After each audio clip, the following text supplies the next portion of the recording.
We accept the reality of the world with which we're presented. It's as simple as that. We no longer live in a world of nations and ideologies, Mr. Beale. The world is a business, Mr. Beale. Go on without me. Just go. A good soldier never leaves a man behind. Because I wouldn't give you 2 cents for all your fancy rules if behind them they didn't have a little bit of plain, ordinary, everyday kindness. Life, finds a way. Welcome to Silver Screen Biases, where we dig into a critically acclaimed movie and evaluate the truth claims within it.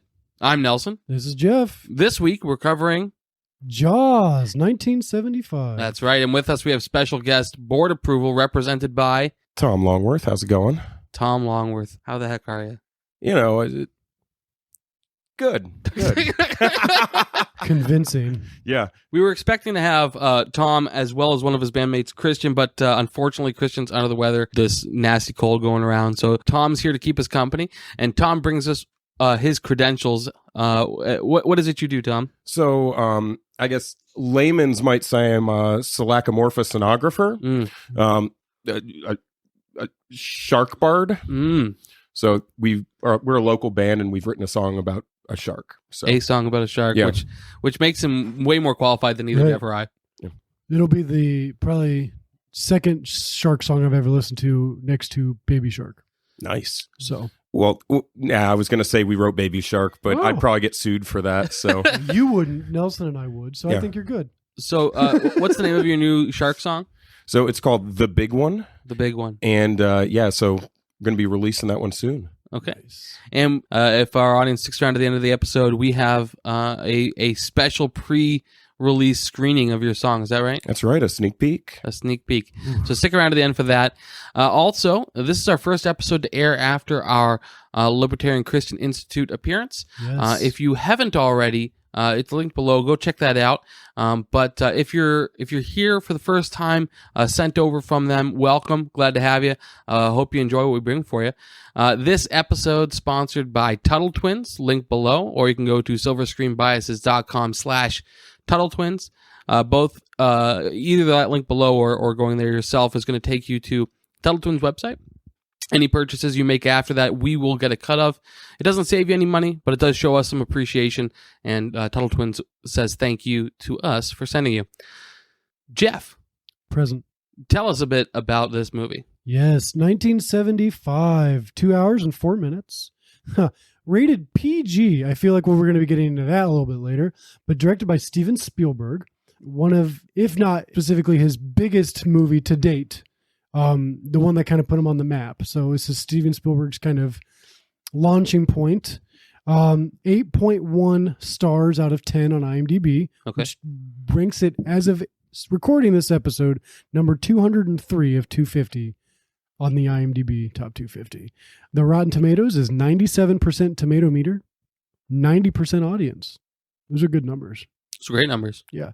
And then the budget of this movie, Nelson, I believe you have the rebuttal to this, but the budget in 1975 was approximately $9 million from what I could find. That's right. And thank you to the folks over at the Federal Reserve for printing all kinds of cash to bring that $9 million valuation to $50 million valuation today, to give you an idea of what the movie would have cost to make today.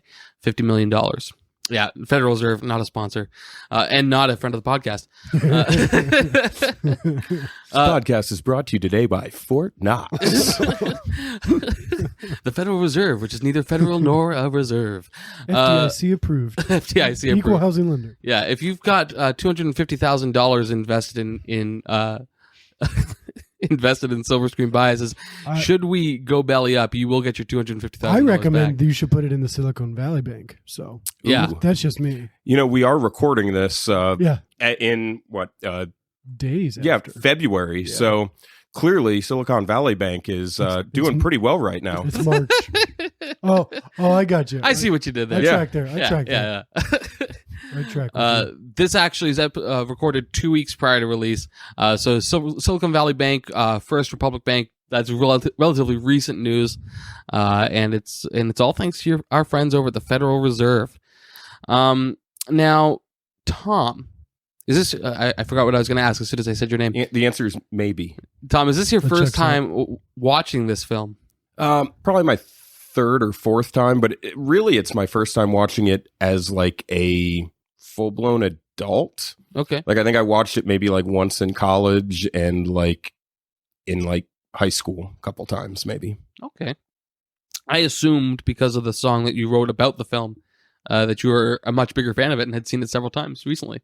No, so I guess fun anecdote about it is Christian and I were packing up after a rehearsal, and my son, which you're very familiar with, my son, Good kid. shout out to Max, but well, I'm going to do another tangent here. All right. Is so I told Max where I was going, and I feel like a horrible friend, Nelson, because he's like, Nelson has a podcast. So my bad on that. Okay, now back on the rails for the segue from the segue from the segue. Yeah. So he walks past and he's like, you know what you guys should do? You guys should write a song about a shark.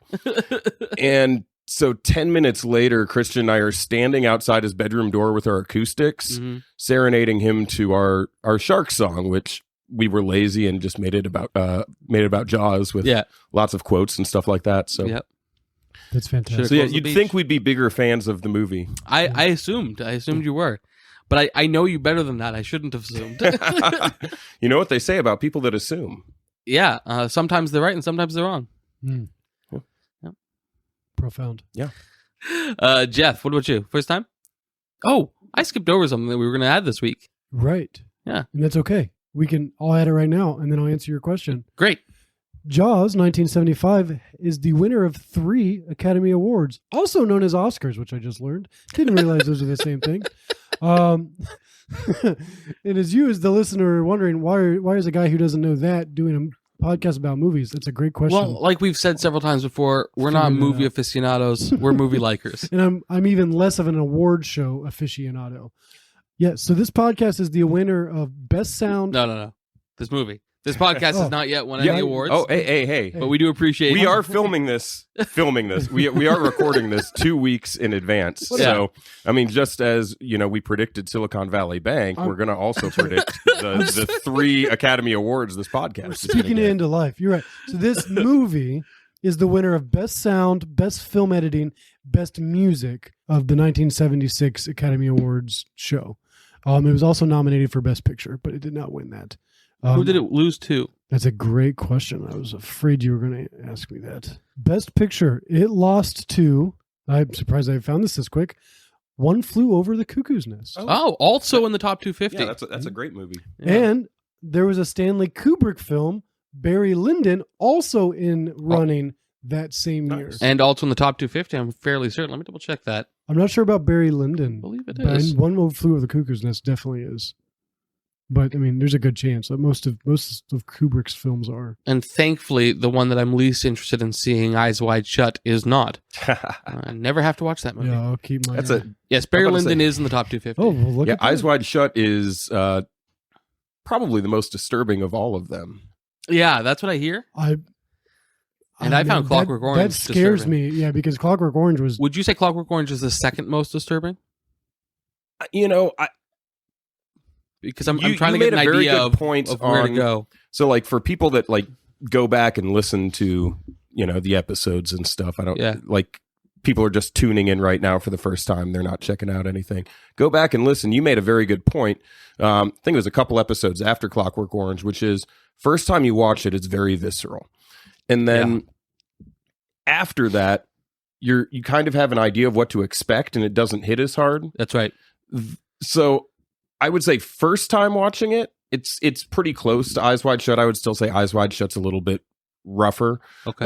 But I think the one that you guys did last week, Full Metal Jacket, that really hit me hard. There were I think because of the realism of it compared, like Clockwork Orange isn't in realism. Yeah. And because it's not in realism, it didn't connect to me as much. I was like, oh, this is art, or this is sci-fi. This is like a foreboding view of what might happen. But with Full Metal Jacket, it's like, oh, this is pretty real. And, you can disassociate a bit with a dystopian type setting. Yes. Yeah. You know, Jeff, I just realized we did another thing, or we forgot to do another thing, I should say. We have a first-time guest on our podcast. Oh my goodness. We were off to a good start. Got the checklist here. Yeah. So we should actually acknowledge our checklist as we're going through it and make sure that we makes have these. sense. You know, we've built these checklists for a reason. So Jeff, you have some questions for our friend here. Yes. So, young man, I've got 3 questions for you just to get to know you. The first one is, what's your political bias? Where do you stand politically, or don't stand politically, or just how would you define that realm of your life? You're a divine monarchist, right? Yeah. So I'm going to be probably the most off the wall one that you guys have had on the show. That's amazing. I would say that I align most closely to a democratic socialist. So that's pretty far on the spectrum compared to what is typically on the show. So hopefully that. And I knew this about you, and it's part of the reason I wanted you on. I know well, and the funny thing is, Christian's a communist, so it would have been really you're splitting hairs there. Yeah, there's not much difference. Yeah, but yeah. So the only difference is the means of the revolution. Exactly. So, like, I guess the way that I view it is like, so Nelson, you and I have been friends for a while. Yes. I think a big difference between our views is we're both idealist. It's just in who we put our faith in. Right. And so I put my faith in regulations and things being like, because I feel that there's a lot of bullies out there that take advantage of a system that doesn't have a lot of rules. I'd agree. And you put your faith in humanity to do the right thing, and that people aren't going to exploit power to like the 1% just using their money to just squash everybody. Getting a look. I love that look. I'm trying to do a mental calculus right now of how much do I want to push back on guests on their biases and presuppositions. As long as it's respectful. This is like the largest disagreement we've had with the guys, and for the sake of our audience, Tom and I are, as we've said, longtime friends. I would push back and say that if we have a government, if our presupposition is that people are bad and will take advantage, and so we need a governing body. Well, who do we make that governing body of? Well, the only solution really is people who are bad, and we need a governing body. So we should have some people in charge. And who are we going to make that governing body of? Well, people who are bad. And we find ourselves in this endless cycle. And so it's not so much that I have a expectation or faith or hope that humanity is ultimately good and will do the right thing. In fact, quite to the contrary. It's because people are bad, and it's because people will take advantage, that I want to make sure that the authority that can be corrupted is as little as possible. Christian and I actually very much agree on that. Mm-hmm. Where Christian and I disagree is what economic model makes most sense given that. And I think private property makes more sense, and he thinks public property makes more sense. And for a lot of people, this is all esoteric and splitting hairs anyway. But those biases are important because it affects how we consume media. And so I'm really glad to have somebody else here to push back on my radicalism a little more than Jeff does. Jeff certainly pushes back on my radicalism, but not as much as a commie will. I do. And that is fair. But I also I personally just enjoy hearing different people's perspectives. And because I come from a very non-educated background of like, I'm not well versed in any of these. For me, it's more just like, oh, that's interesting. That's one way to look at it. How about you? Like, I like taking it all in and seeing it through I enjoy different perspectives. So I think it's great that you're here, and we'll have to have Christian on at some point too. Yeah. Yeah. This is great. Second question, or was that it for that one? Well, one thing I was going to elaborate on is one of my own personal biases is I don't necessarily believe in like a strong federal government. What I view is I believe the federal government should be there to put in place like the alienatable. There we go. Can't speak. How much have I had? Anyways, inalienable human rights. So things that shouldn't be taken away. So civil rights. I know it's a hot button issue right now, but LGBTQ. But just things that shouldn't be taken away from people. That's where it's important to have the federal government stand in line. Things that, like, on a state-by-state basis, it shouldn't change you're able to be a person.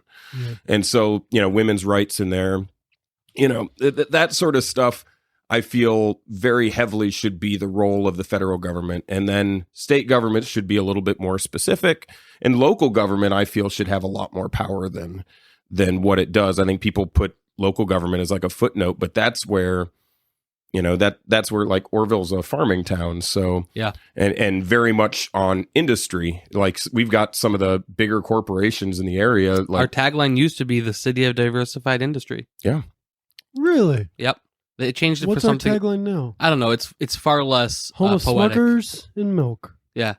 The goober of Ohio. Now, one thing that Tom and I, even though we disagree on a whole lot, one thing that we do very much agree on is the level of corruption in government existent today. And also what Tom was touching on there, audience, I strongly recommend you look into the 10th Amendment. Oftentimes you'll be told that the 10th Amendment gives the federal government supervisory powers over the states. But as Tom was touching on there, it actually gives states more power than it does the federal government. The federal government, the 10th Amendment basically says anything not clarified in the Constitution is up to the states to decide. Now, we've amended the Constitution. That's what amendments are for. That's how that works. Yep. And basically, if it's not in the Constitution, if it's not in the amendments, it should be up to your state to decide.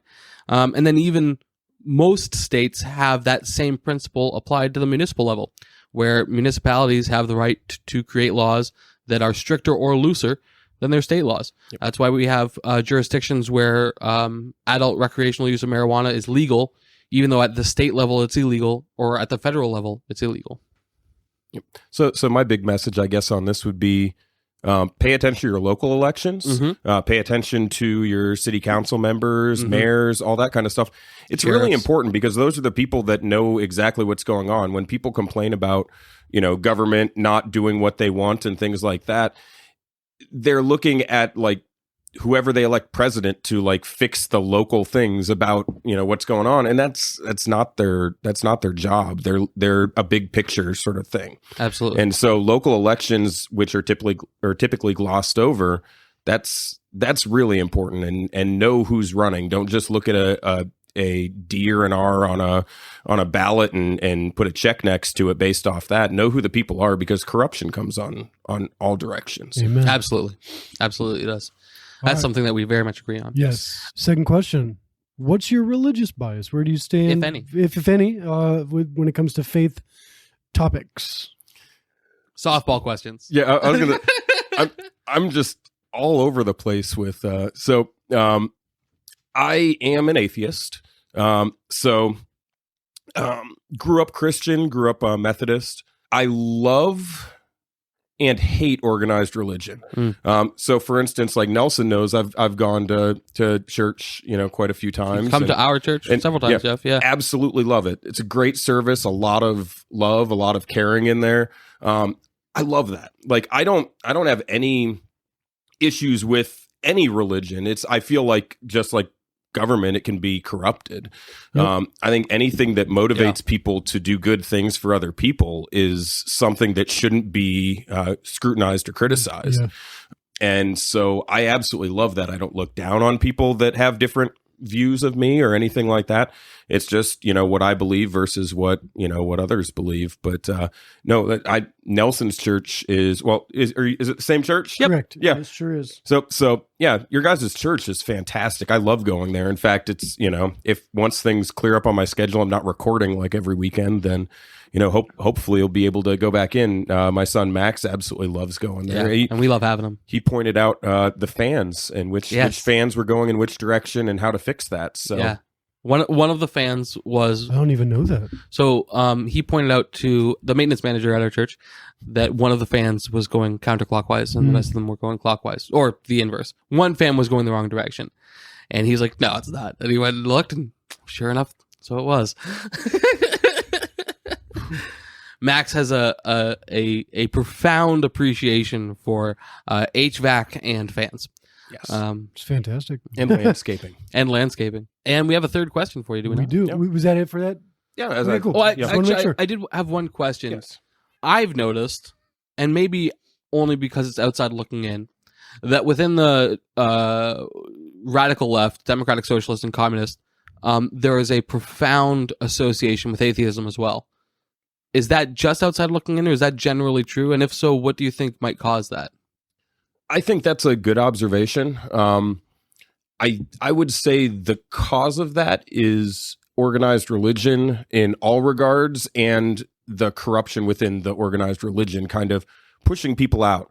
I get frustrated because I hear a lot of people saying, for instance, I don't believe in God because this bad thing happened. Yeah. To me, that's absurd, because you very much do believe in God. If a bad thing happened and you're blaming him for the bad thing happened, that's just you being spiteful. Right. Yes, absolutely. But I do feel like a lot of people that associate with atheism do so because they feel that the church stands for something they don't believe in.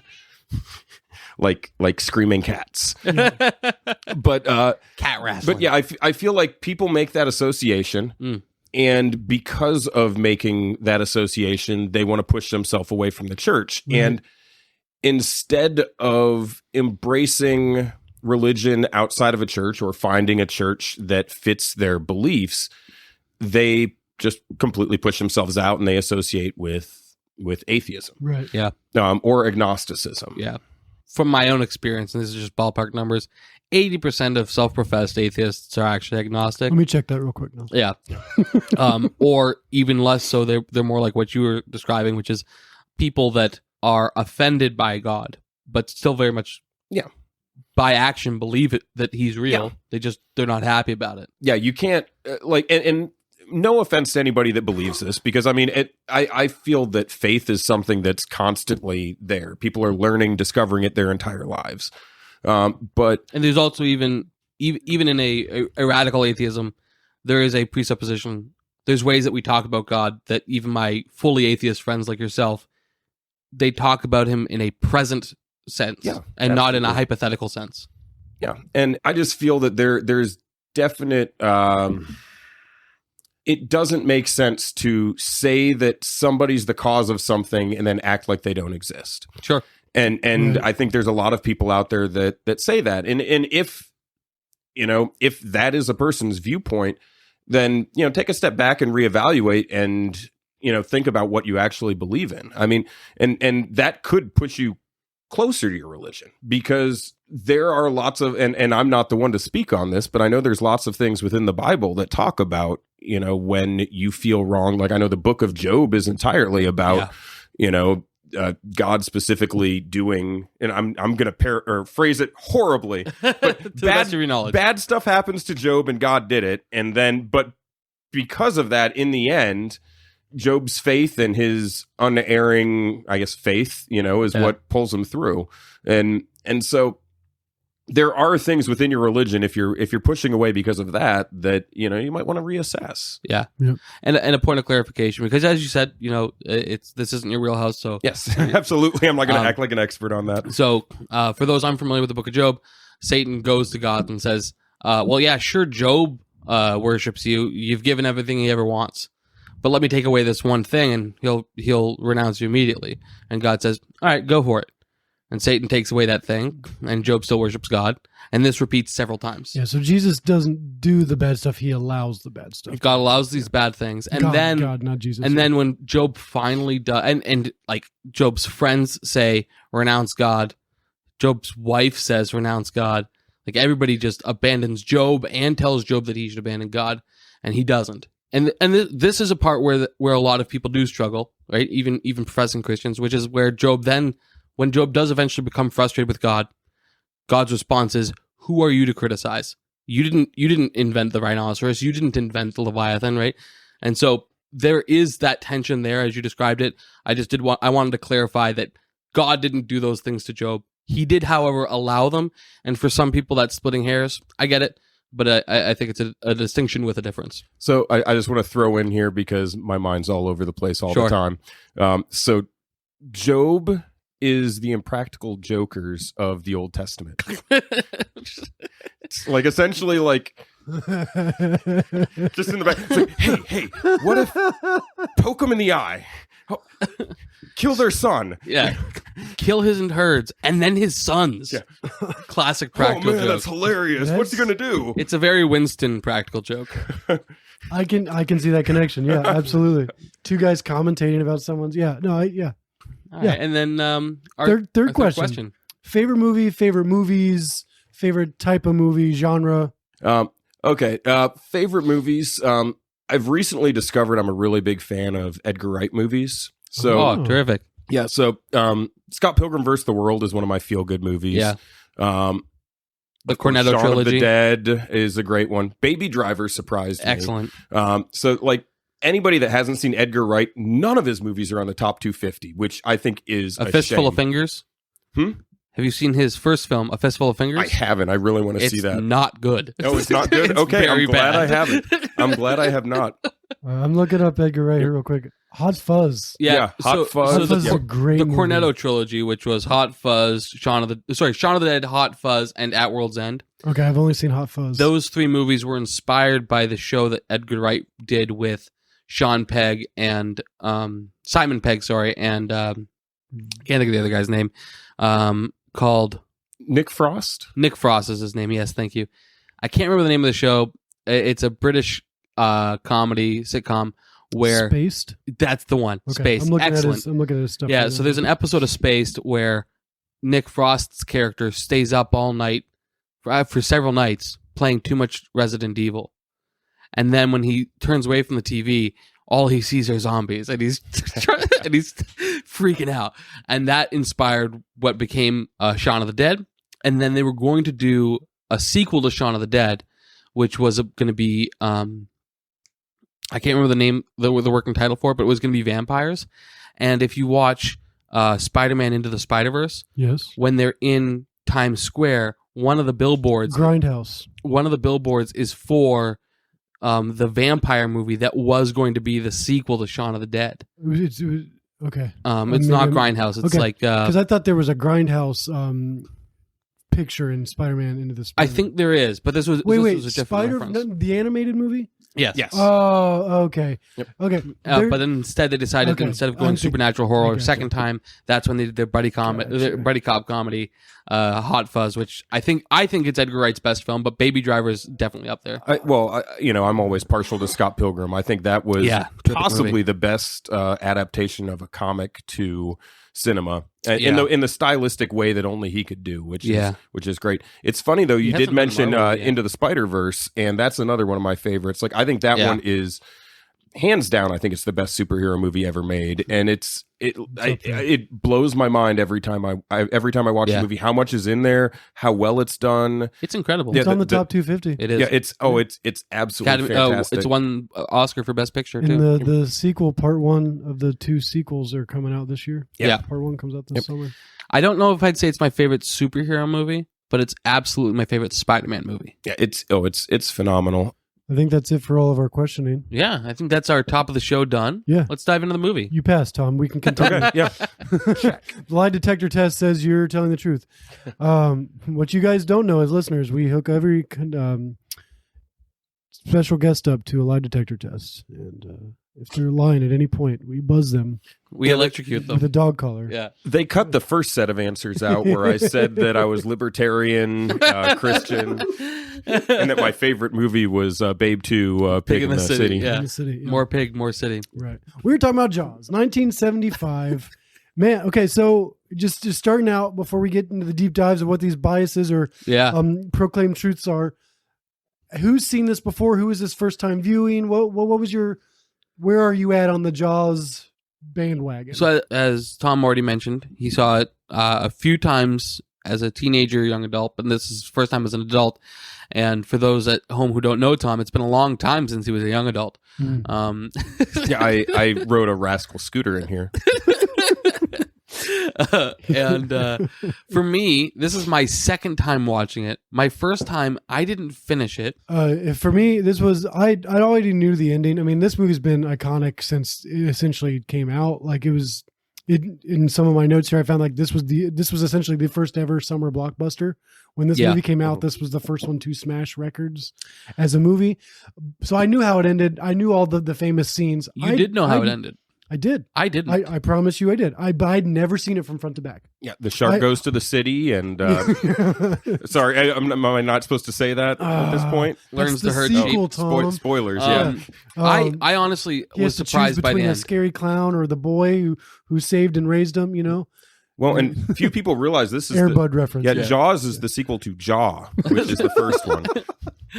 Yeah, just one jaw. Singular jaw. It's a shark with a birth defect, had no lower jaw. The only thing... I was surprised by the ending. Were you okay? Yeah, which part of the ending? And we can spoil That it. This is the almost shark 50 years old. actually, at least perceptively, like it seems that the shark is dead. This surprised me because I know that it went on to star in 2 more movies. 3 more movies. 3 more movies. There's Jaws 1, 2, 3, and 4. Well, and let me look this up because there is. I'm really curious how it comes one. back without a head on. Well, there's the Meg. Sharknado. The They Meg actually 2, Sharknado. There's many shark movies. Yeah. But within the Jaws franchise, there's 4. There's 4. Yeah. Well, there's 19, isn't there? Because what you got Back to the Future 2 when he comes out in 2015 and Jaws jumps out of the screen and eats him in that very realistic CG Jaws.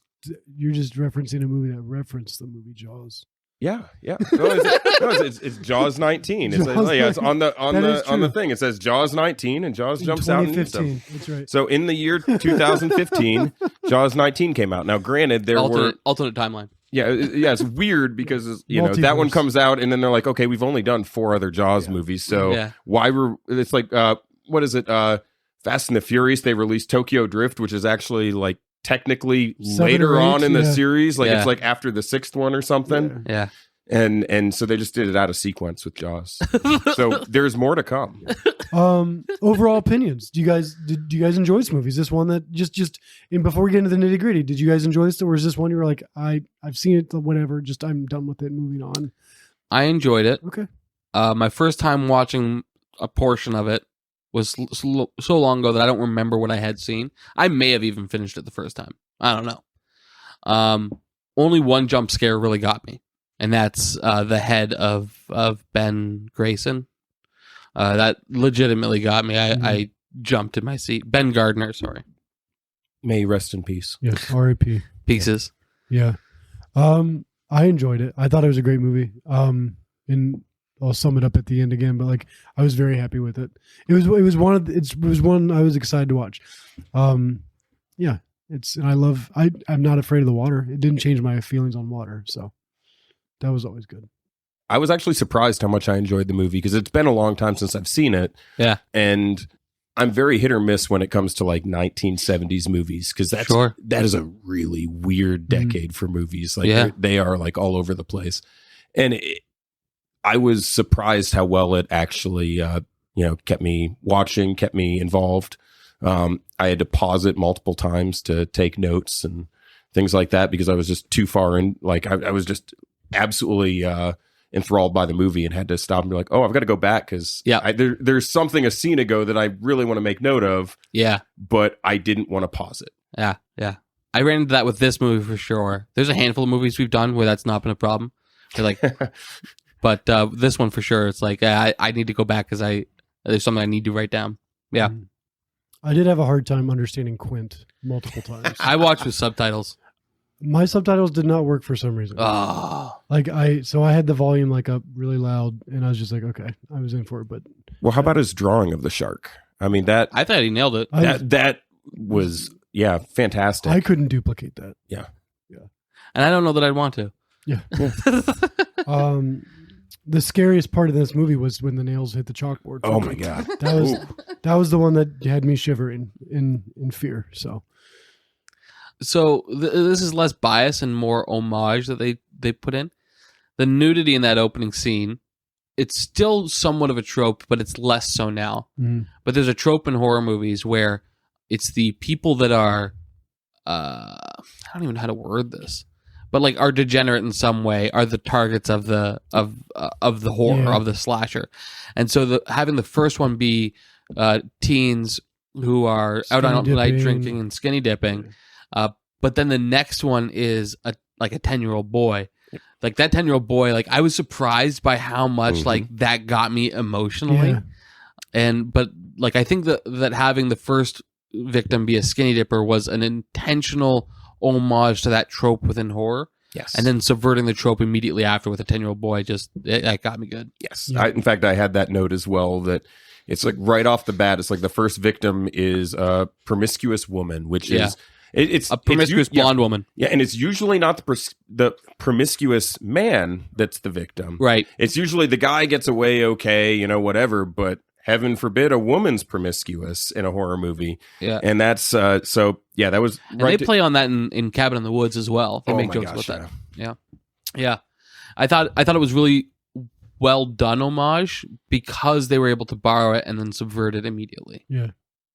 This movie is based on a novel that came out only a year before the movie came out, which I had a hard time understanding. But then in my notes, I found out that the writers had early access to before the book was published. Oh. So the book came out in 1974. The movie came out in 1975. I was like, that's a very tight window to put out a book and a movie. Yeah. But the writers of Jaws, not Spielberg, but the writers had access to it. And I guess in the book, there's many subplots, many sub stories of different characters and stuff. And Spielberg decided just focused on the shark and the cop, essentially. Interesting. So but in the book, there's a lot more subplots. Yeah, as the movie was going on, they were actually writing it. So there were a lot of things that were really difficult because this was one of Spielberg's earlier movies. Correct. This was, I think, his second major movie. Correct. He directed for television.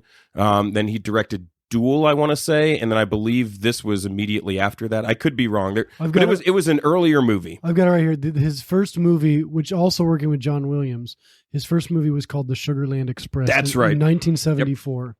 Yep. He did a couple TV series, but Jaws was Spielberg's first hit. Yeah, second movie. And wasn't this his like one for them, one for me to get Schindler's List out? He wanted to do Schindler's List. And they said, well, you need to earn your... Here's the thing. I can confirm that. And Schindler's List came out way later. In 93. Yeah. But it was a movie but based he had on a movie that he'd done in college. He had way bigger movies between this and Schindler's List. Jaws, or Indiana Jones, Twilight Zone, E.T., Raiders of the Lost Ark, The Color Purple, Last Crusade, Hook. Those are all... Jurassic Park is all before Schindler's List. Really? Yeah. So when this one came out, So he was an unknown. This one came out. It was a huge hit. I'll get back to some of the things I was going to say about the writing during it. But this gave him kind of a green light to do what he wanted to.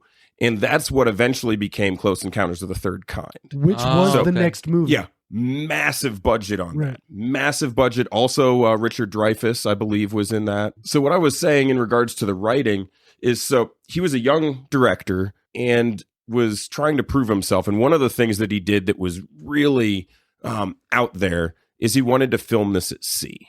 Yeah. And so he wanted to do it in open water, not in like a studio, not in like a pond or anything like that. And so they were doing a lot of filming out in the ocean, and he was not an ocean guy. So there are a lot of things with lighting, a lot of things with weather that he's like, oh, there's a lot of different colors in the sky and things like that. Yep. The movie ended up going like triple over budget. It was, a lot of people assumed it was going to be a huge flop.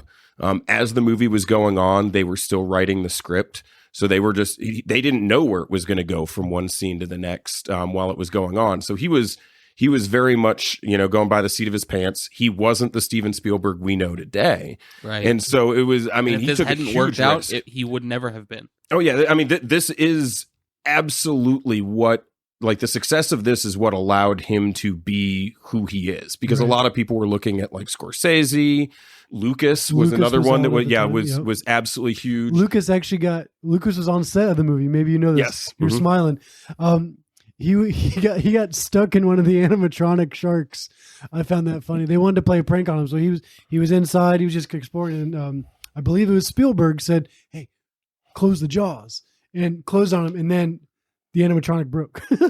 So George Lucas got stuck in one of the Bruces. They named all the sharks Bruce on the set. Got stuck in one of the sharks. and that's why Star Wars doesn't exist. That's right. Yeah. Yeah. Just in other timelines. It's just all Willow. Yeah. Any other thoughts before we get into some biases, or? part of my past is I went to school as a writer. So I have a theater degree in playwriting. Whoa! And one of the classes I was in, we were talking about horror movies, and one of them that we talked about that parallels this one is the movie Alien, which you guys have already done. Mm-hmm. And it uses a technique that's also used in this, which is in order to build suspense and but also keep a audience contained as to what the monster is in a monster movie. You have to slowly show more and more of the monster as the movie goes on. If you don't do it properly, if you show it like not enough, then it's not scary. Right. If you don't show anything, then the audience gets like their head creates what they think it should be. And by the time you see it, you're like, oh, is that really all it was? And so it's a science as to what you show. And so I'm going to try to go through my notes here. And if you show too much too soon, that's a problem as well. You ruin the suspense. So you don't see anything the first time the shark attacks. So the first time it attacks, it just like whips her around, bounces her off the buoy in kind of like a comedic little thing. Yeah. The second time it attacks, which is the boy, you see just a blurry like mouth of the shark in the background, but you can't really tell what it is. It's obscure. Yeah. Yeah. So, and then Spoiler, it's a shark. What? It's not until 59 minutes and 25 seconds into the movie that the shark fin shows up. Okay. But that shark fin is the prank. Right. So that's the, Right. and then And the real one's about a shortly minute after. later, it's actually about 2 minutes later, you see the actual shark fin pop up. Yeah. So that's, I mean, you're just getting bits and pieces of it. Of a 2-hour movie, you're yeah. a quarter of the way in. Yeah. Exactly. Yep. And then at an hour and 21 minutes, you see a close-up of Jaws' head out of the water. So that's the first time you see the head out of the water, but you get to see it up close. And then shortly after that, you see the full body visible, but it's blurry under the water. So you get an idea of the size, but you don't get to see it clearly. And then it's not until the, I think it's the shark cage scene. Yeah. Where you see the full body of the shark clearly underwater. And that's when you finally see all of Jaws. Mm-hmm. Now, granted, there's also parts of that with the production where some of their sharks went down. And so they had to like hide the shark by using the barrels and things like that. But a lot of that is very intentional. And it's one of Steven Spielberg's biggest assets is his ability to frame everything. Yep. His cinematographic mind looking at things is on par with none. I mean, he's phenomenal. But that's a technique that he uses, and I was tracking that throughout, and it's amazing to see it. And if it's done even slightly off, then you're expecting a bigger shark and you're disappointed, or you're just not on the edge of your seat and you don't care about some of the, You may have this wrote down, but I believe there's only like 4 minutes and change of shark on the screen. Yeah, I think Steven Spielberg says the movie's about a shark, but there's very little shark in the movie. Yep. There are, however, many scenes, Jaws. Yes. There's shark Jaws all throughout over the whole movie. I think that's fascinating. In fact, most of the actors also have Jaws. It's true. Checks out. Hold on, I'll have to Google that. Yeah.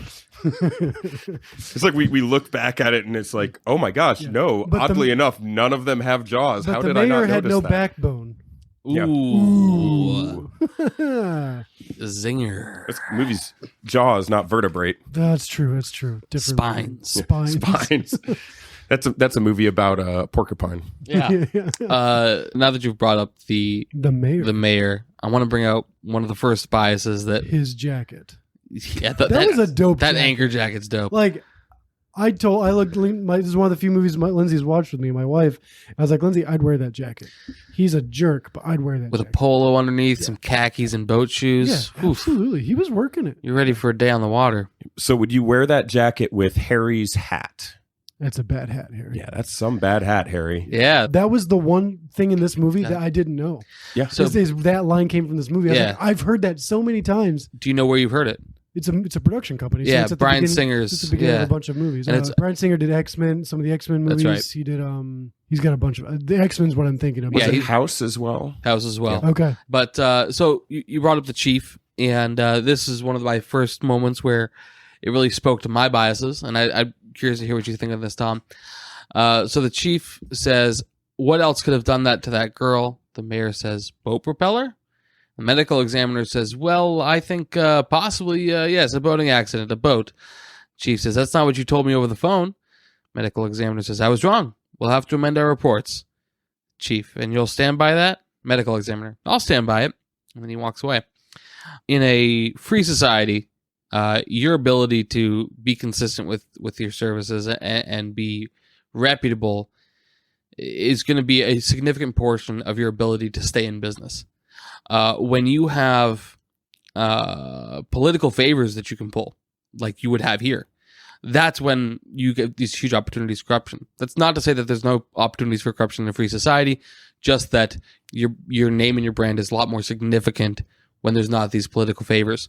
The mayor, we find out later, he says something to the effect of, my kids are on that beach too, right? And that's when it finally hits him, like, wait a second, I'm being wildly irresponsible. But that's because he's put money and his political station and his political authority far ahead of actual public safety and actual responsibility to these people. If these beaches were privately owned, people could choose for themselves if they're going to open or close and what that cost is going to be. And the beaches that choose to stay open are probably going to have to keep their costs pretty low because, as we saw, people didn't actually want to go to the beach once there'd been a shark sighting. Tom, what do you think? So there is a lot in this movie dealing with economic status. And political power, Yeah, political power. But honestly, even the political power side of things, the first time you see the mayor, he's not wearing, he hops into a Vaughn Realty car with the label of Vaughn Realty on that. So the first time you see him, it's less about the mayor and more about the business that he owns. You don't really find out until a little bit later that he's the mayor. So I think the statement more along those lines is not that he's a corrupt politician that happens to have money, but he's somebody that is rich and used that money to have power in the community.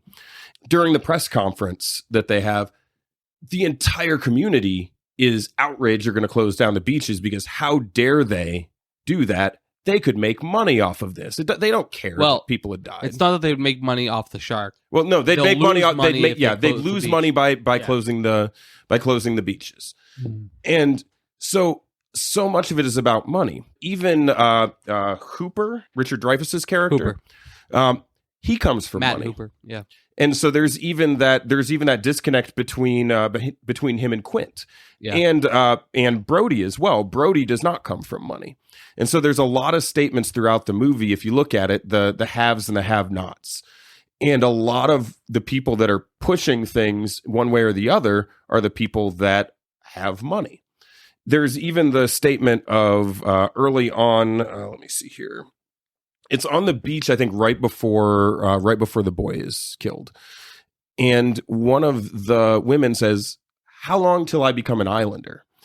And the other woman says, oh, you can't be an islander. You have to be born here. Mm-hmm. And so it also dives into the idea of not like growth or filling in these positions, but things that you're born into, things that it's just, this is who you are. You're at this level of power. Nature versus nurture. Yeah. Exactly. And in fact, a ton of this movie is nature versus nurture. And I've got an argument with Clockwork Orange a little bit later that we can dive into. We welcome that. Yeah. So, but I'll save that for later. But so a lot of it is, so it's not just the economic point, but also like, it's not the idea of, oh, you can grow to this. It's everybody that's there, that's rich, according to the movie or from what we can see, was born into that. And that's their status, and that's where they're going to stay. And they're going to do whatever they can to keep that. And as you had mentioned, Nelson, it's the mayor doesn't care at all that people are getting killed or that there's the shark or anything. The top priority is money until it hits close to home. When it hits close to home, all of a sudden, oh, he's really apologetic at that point because his kids were on the beach. But it didn't stop him from when he knew there was a shark attack and had hidden the shark attack, telling the one family, and I can't remember the name of the family, but telling telling them to go out in the water. He's like, hey, go out there. Nobody's swimming. Notice he doesn't say that to his own children. Yeah, exactly. As he's wearing that fabulous jacket Yeah. and walking Great around the jacket. beach, he's not going into the water, but he's trying to get people that are lower status than him to go into the water, and they listen to him. And so much of this movie is about status, about economic power, and the exploitation of that. I need to pause you because Yes. I'm going to quickly lose track of all of your points, and I want to I want to provide a counter Please do. analysis. What I saw from the mayor, it never explicitly said, but we know this when we see political candidates in the real world.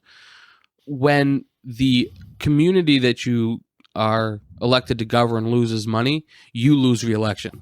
So his position comes with a lot of political power. And he's, of course, anybody with political power wants to keep their political power, almost always, with very few exceptions. He's very worried about his position. He even hints that the chief should be worried about his position. It's your first summer. What I saw with the Islander conversation, I agree that is an irritating thing because I've moved a lot, so I've experienced a lot of this. But it's a very natural thing. And the Islander was not necessarily, I should say, a class and wealth thing because there was no discussion of wealth there. That's a tribal, right? You're in group, out group. Nobody likes being in the out group, but also nobody likes accepting new people into the in group. It's just the way that is, and that's an unfortunate part of the human condition, I think. As for the conversation in where all the business leaders are trying to figure out what we're going to do about the speech. In a hypothetical free society where people are free to engage in trade, when Captain Quint stands up and announces what he's willing to pay for it for, because the political power rests in the hands of these handful of board whatevers, business owners kind of turn to them like, are you going to pony up? In a free society, there wouldn't be that centralization of power. And any one of those business owners could have and likely would have said, well, I can't afford for the beach to be closed. I'm pitching in this much. How much are you pitching in? And it would become a voluntary community obligation by the business owners. We see that today with all kinds of things. Like, for example, here in our small town, we have a really great fireworks display. And local businesses voluntarily pony up. Why? Because they want everybody in the community to know, I helped pay for this, right? Because it's good marketing, right? Like in this specific situation, not only are they going to get reputation of helping solve the problem, but now the problem's solved and they can get back to making money. Just nitpicking here, though. This movie literally started the day or 2 days before 4th of July. Yeah. I think it would, if what you were saying, Nelson, was possible, that'd be hard to do in 48 hours. How long did it take Captain Quint and those two men to hunt Bruce? They were out for the day overnight, so 2 days? They were out less than 48 hours. Less than 48 hours. There's that fun line of, what day is this? Yeah. Tuesday? I love that. But yeah, they have one night, and then when they're coming into shore, when the credits roll, it's evening again. Mm-hmm. Yep. That does remind me, though, of, and I do have a counterpoint to one of the things you said, but before I dive into that, I was reminded with the 4th of July celebration, the billboard. So he is absolutely infuriated by the vandalism on the billboard, not the deaths that just took place. Yeah. Right. Not outraged by the human lives that are in danger. Absolutely. How dare they vandalize this? And then Richard Dreyfuss's character says, actually, that shark fin's to scale. Yeah. Or something, but I mean, one thing that I will absolutely not be pushing back on is that this mayor is very corrupt. Oh yeah, yeah. I think the largest part of our disagreement is what leads to that corruption, right? Yep. So the one point you had countered me on was the class of the Islanders. Yeah. I think there might be some dialogue that explicitly refutes that. Yeah. So the point that I'll go back to is the drunk gentleman from the first scene that tumbles down the hill and he's sitting at shoreline. He's such a good actor. Yep. Oh my gosh.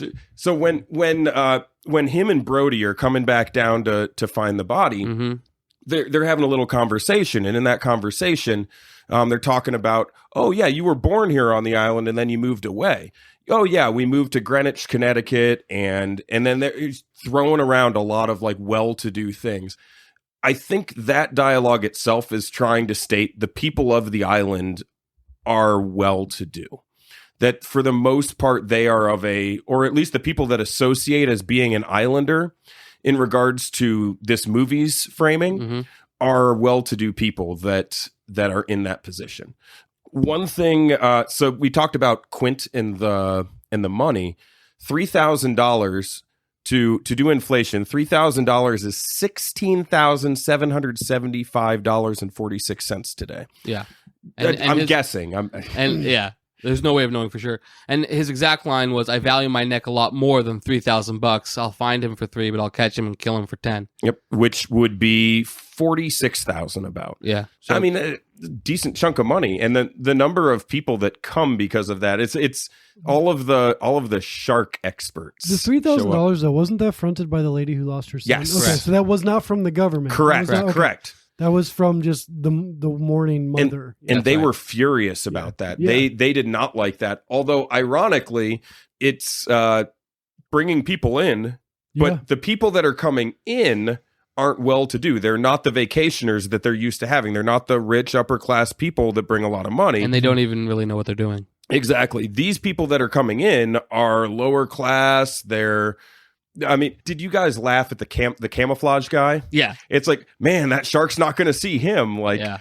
Well, I'd like to make a couple points on this, right? So Quint says, "I value my neck a lot more than $3,000, and for my expertise, this is what it's going to cost you. It's going to cost you $13,000 total. For $3,000, what do we get? We get a lot of people that have no idea what they're doing, right, and just make it worse, really. Yep. Because expertise comes at a price. Now, I'm curious, in a democratic socialist society, how would this problem be solved without violating the boatsman's personal right to not risk their life when they don't see it fit? Understandable. And this comes into some... Actually, sorry, before you get to that, yeah. If she had offered a larger amount, you would have gotten more people like Quint who said, yeah, that is enough, right? Because he's like, this is what the price is for this, and anything less than that, this is what you're getting. You're going to get people who have no idea what they're doing. If you want someone who knows what it's doing, $13,000 easy. Now, please go on and tell me. Like, I'm curious, in your mind, how would a democratic socialist society solve this?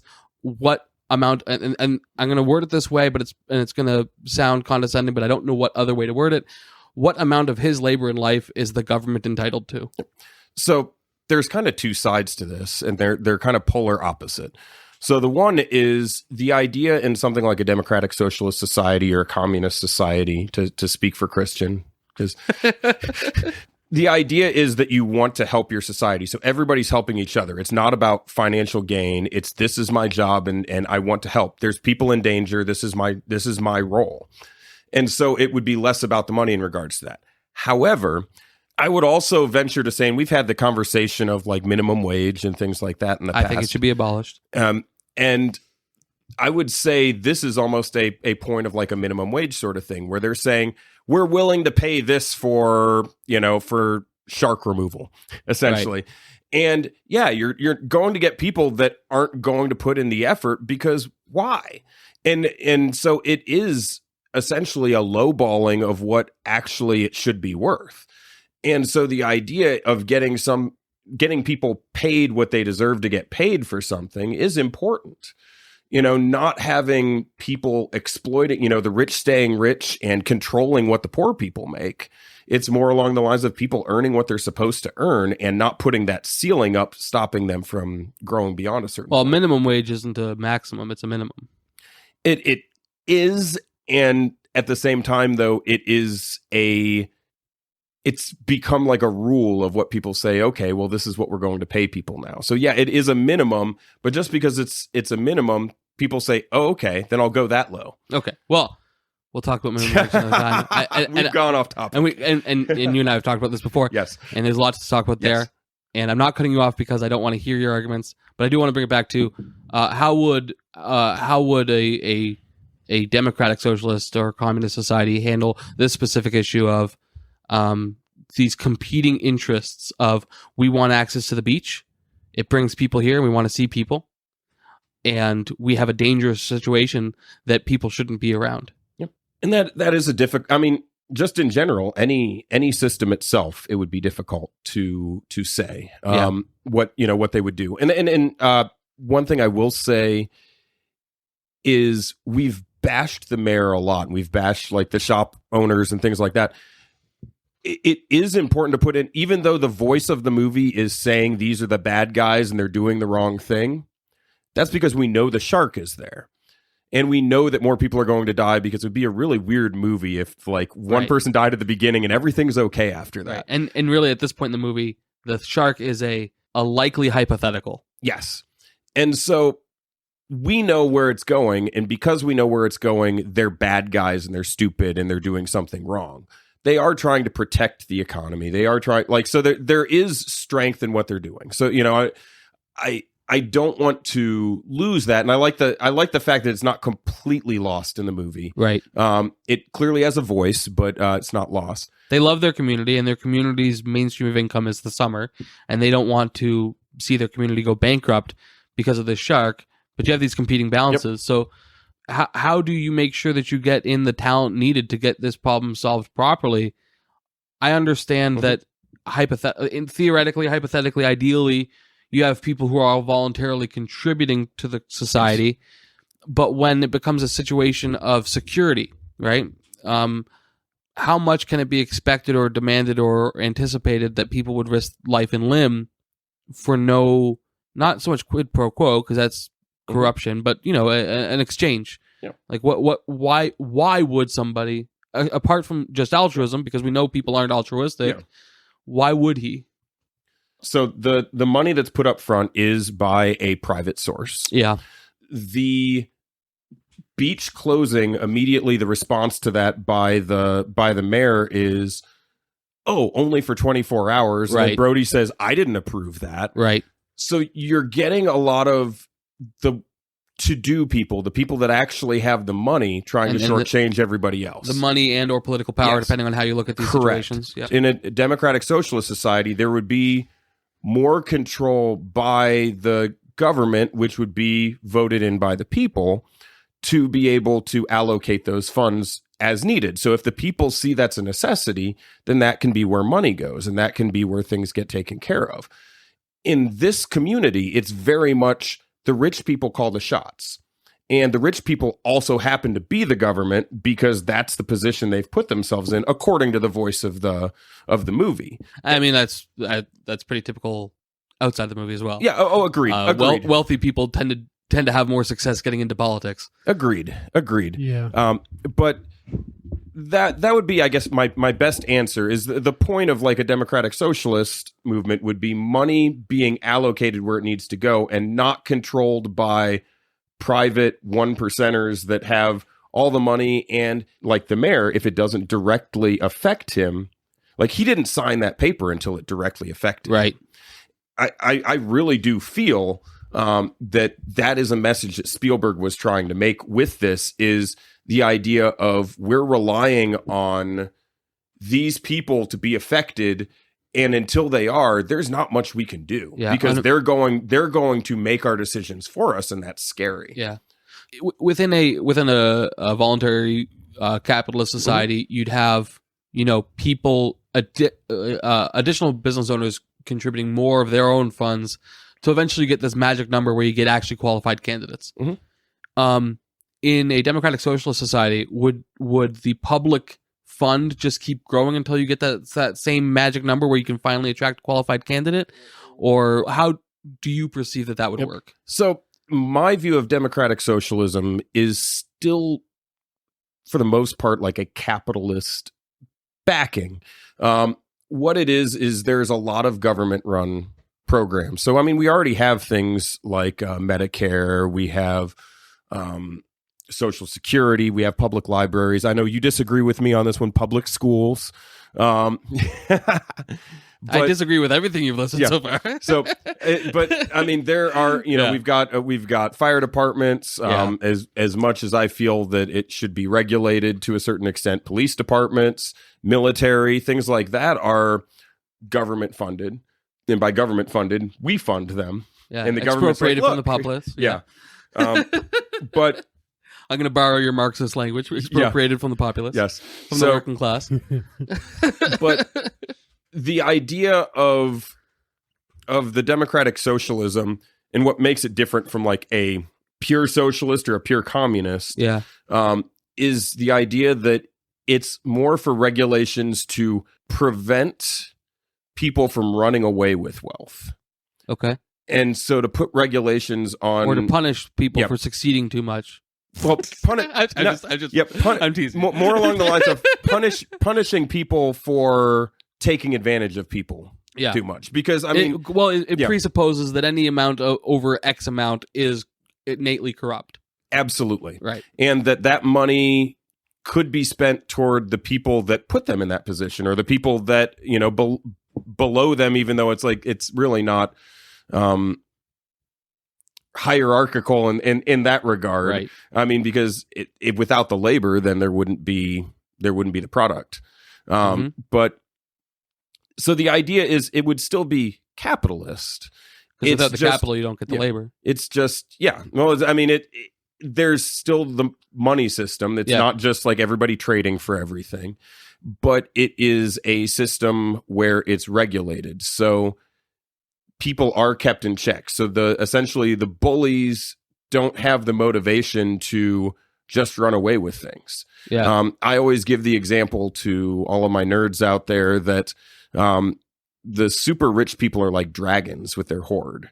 Okay. So like the more money they hoard, it's not like that, like trickle down economics, I very much believe doesn't work. Oh yeah, absolutely. You give money to the rich, they don't put it back into the economy. Yeah, but trickle-down economics also wasn't a term conceived of by capitalists, right? Yeah. It was conceived of by socialists to criticize capitalism. So yeah, I agree it doesn't work. I also don't think it's an accurate description of the system, which is why it doesn't work. But I feel that people hoard the money. Sure. And to your point, in an inflation system, where people just print money, it's the people closest to the money printer that hoard the most. Yep. Well, the thing is people hoard the money, and then they're like, why aren't people spending money? Because you have it all. They have less of the money, so then they print more money, and then everything costs more in, just in perspective.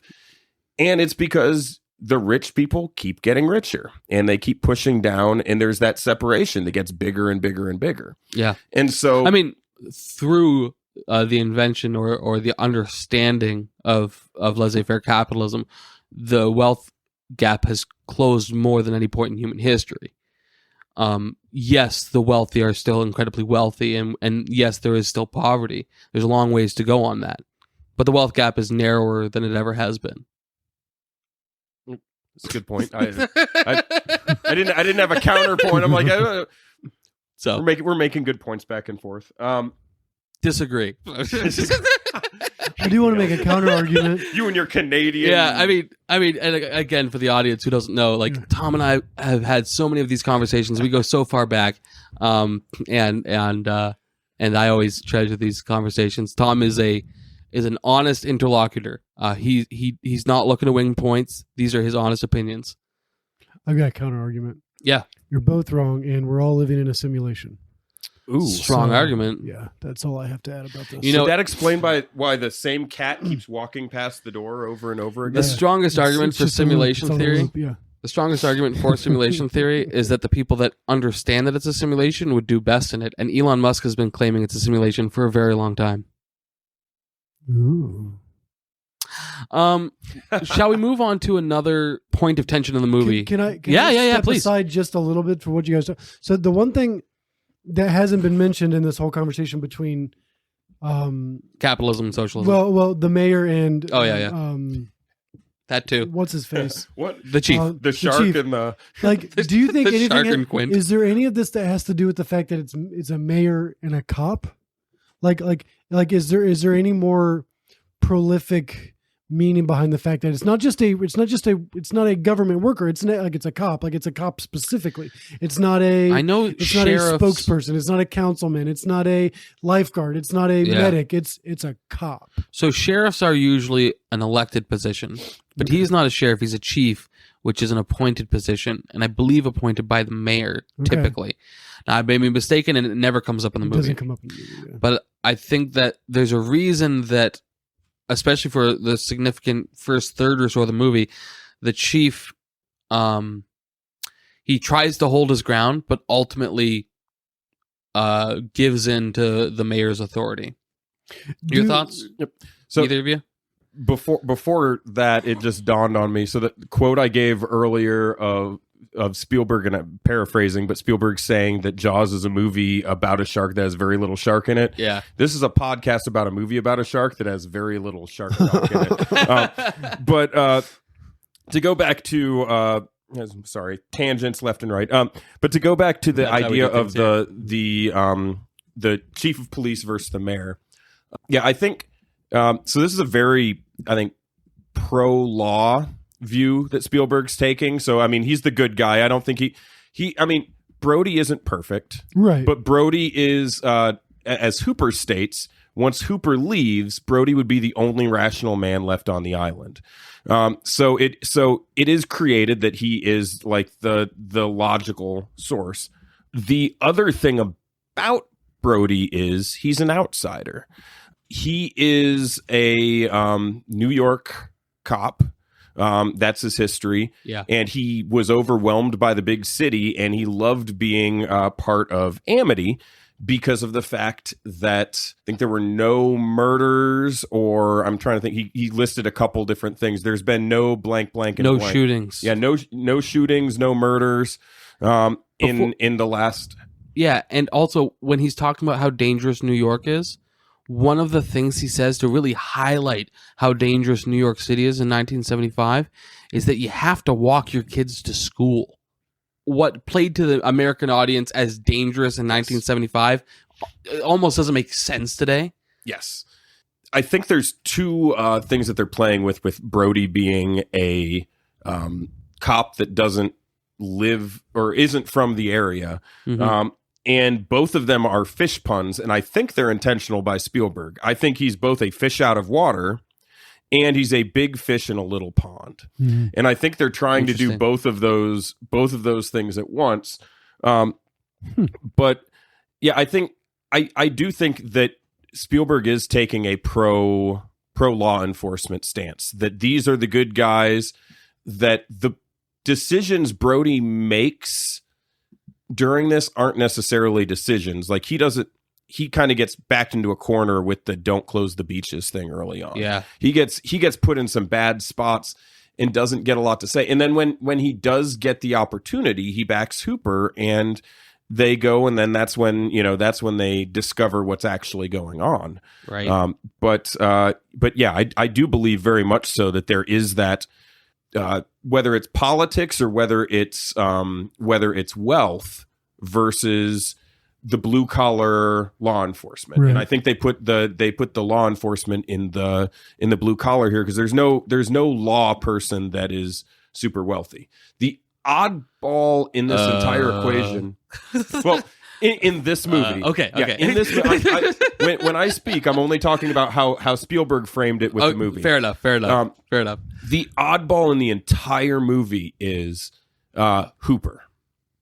Hooper is the one well-to-do person that sides more with the blue collar and the everyman, but he's also an outsider well-to-do person. Well, also by well-to-do, our credentials for him being well-to-do is that he's a college-educated person. And if that's our standard, Tom, you're the most well-to-do person here. Well, his credentials are there's the speech where they're on the boat, or maybe I'm trying to think of when they have the conversation, but they're talking, and he points out, he's like, this is a really big boat. How did the Institute afford this? He said, oh no, this is mine. I bought it. And he's like, well, that would mean you'd have to be rich. He's like, yeah. Okay, I missed that line. Yeah. And so he comes from a very well-to-do family. Now, I think the point he is independently wealthy. Well, that he says it's his family that. Okay. So I'll take your word for it. I don't remember that line. Yep.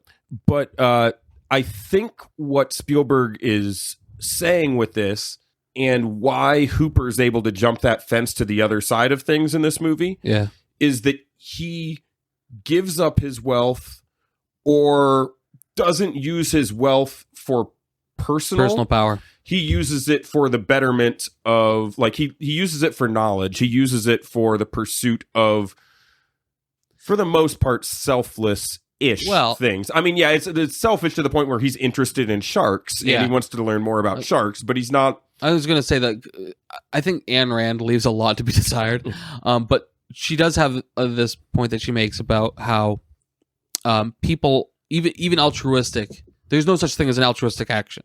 Now, as Christians, we disagree with this, but she would say there's no such thing as an altruistic action, and that even in this case, Hooper's not being altruistic in any way. Like, this is purely his own motivation of, since he was 12, as he said, I want to know everything I can to know about sharks.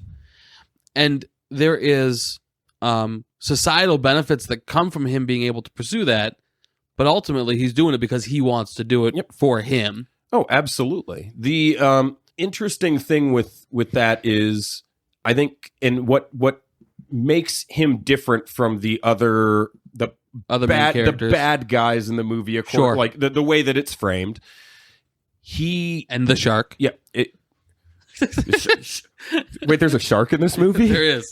For about 4 minutes, according to Jeff. Yeah. But so the difference is, he goes to the front lines. He's the one he's a doer. Whereas when the mayor wants something done, like what does he do at the beach? He sends the family out into the water. He doesn't go out, he doesn't say, "Hey, my family, let's go out in the water." He says, You go out in the water. And so I think that's the difference between Hooper and the rest. Yeah. Also, Hooper is I thought it was a really interesting choice to portray Hooper, who is this bookish, college-educated person, as brave. And then every time that he's nervous or scared, he starts doing that heavy breathing and just goes for it. And I thought that was a really great contrast to the chief, who is in a more traditional, brave role as the police chief. And it takes him most of the movie to work up the nerve to get on a boat.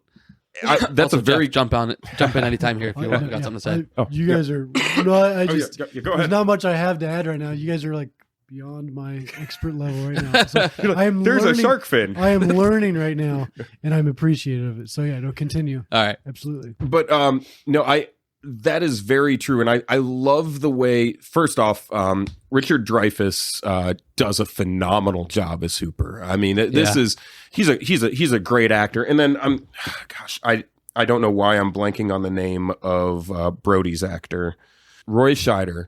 He is great, and I think the point is, the three heroes of the movie are Quint, Brody, and Hooper. Yeah, and they all have very major flaws. None of them are strong on their own. Like for Quint, he is not the easiest person to be around, and he's very standoffish in the way that he deals with things. Brody, as you had mentioned, he's afraid of the water, and he works on an island. And it's only an island if you look at it from the water. Yeah. So it's like the most absurd way to rationalize not being afraid of living on an island. Absolutely, but it's he is the police chief on an island that very much so relies on like their beaches and stuff for their economy.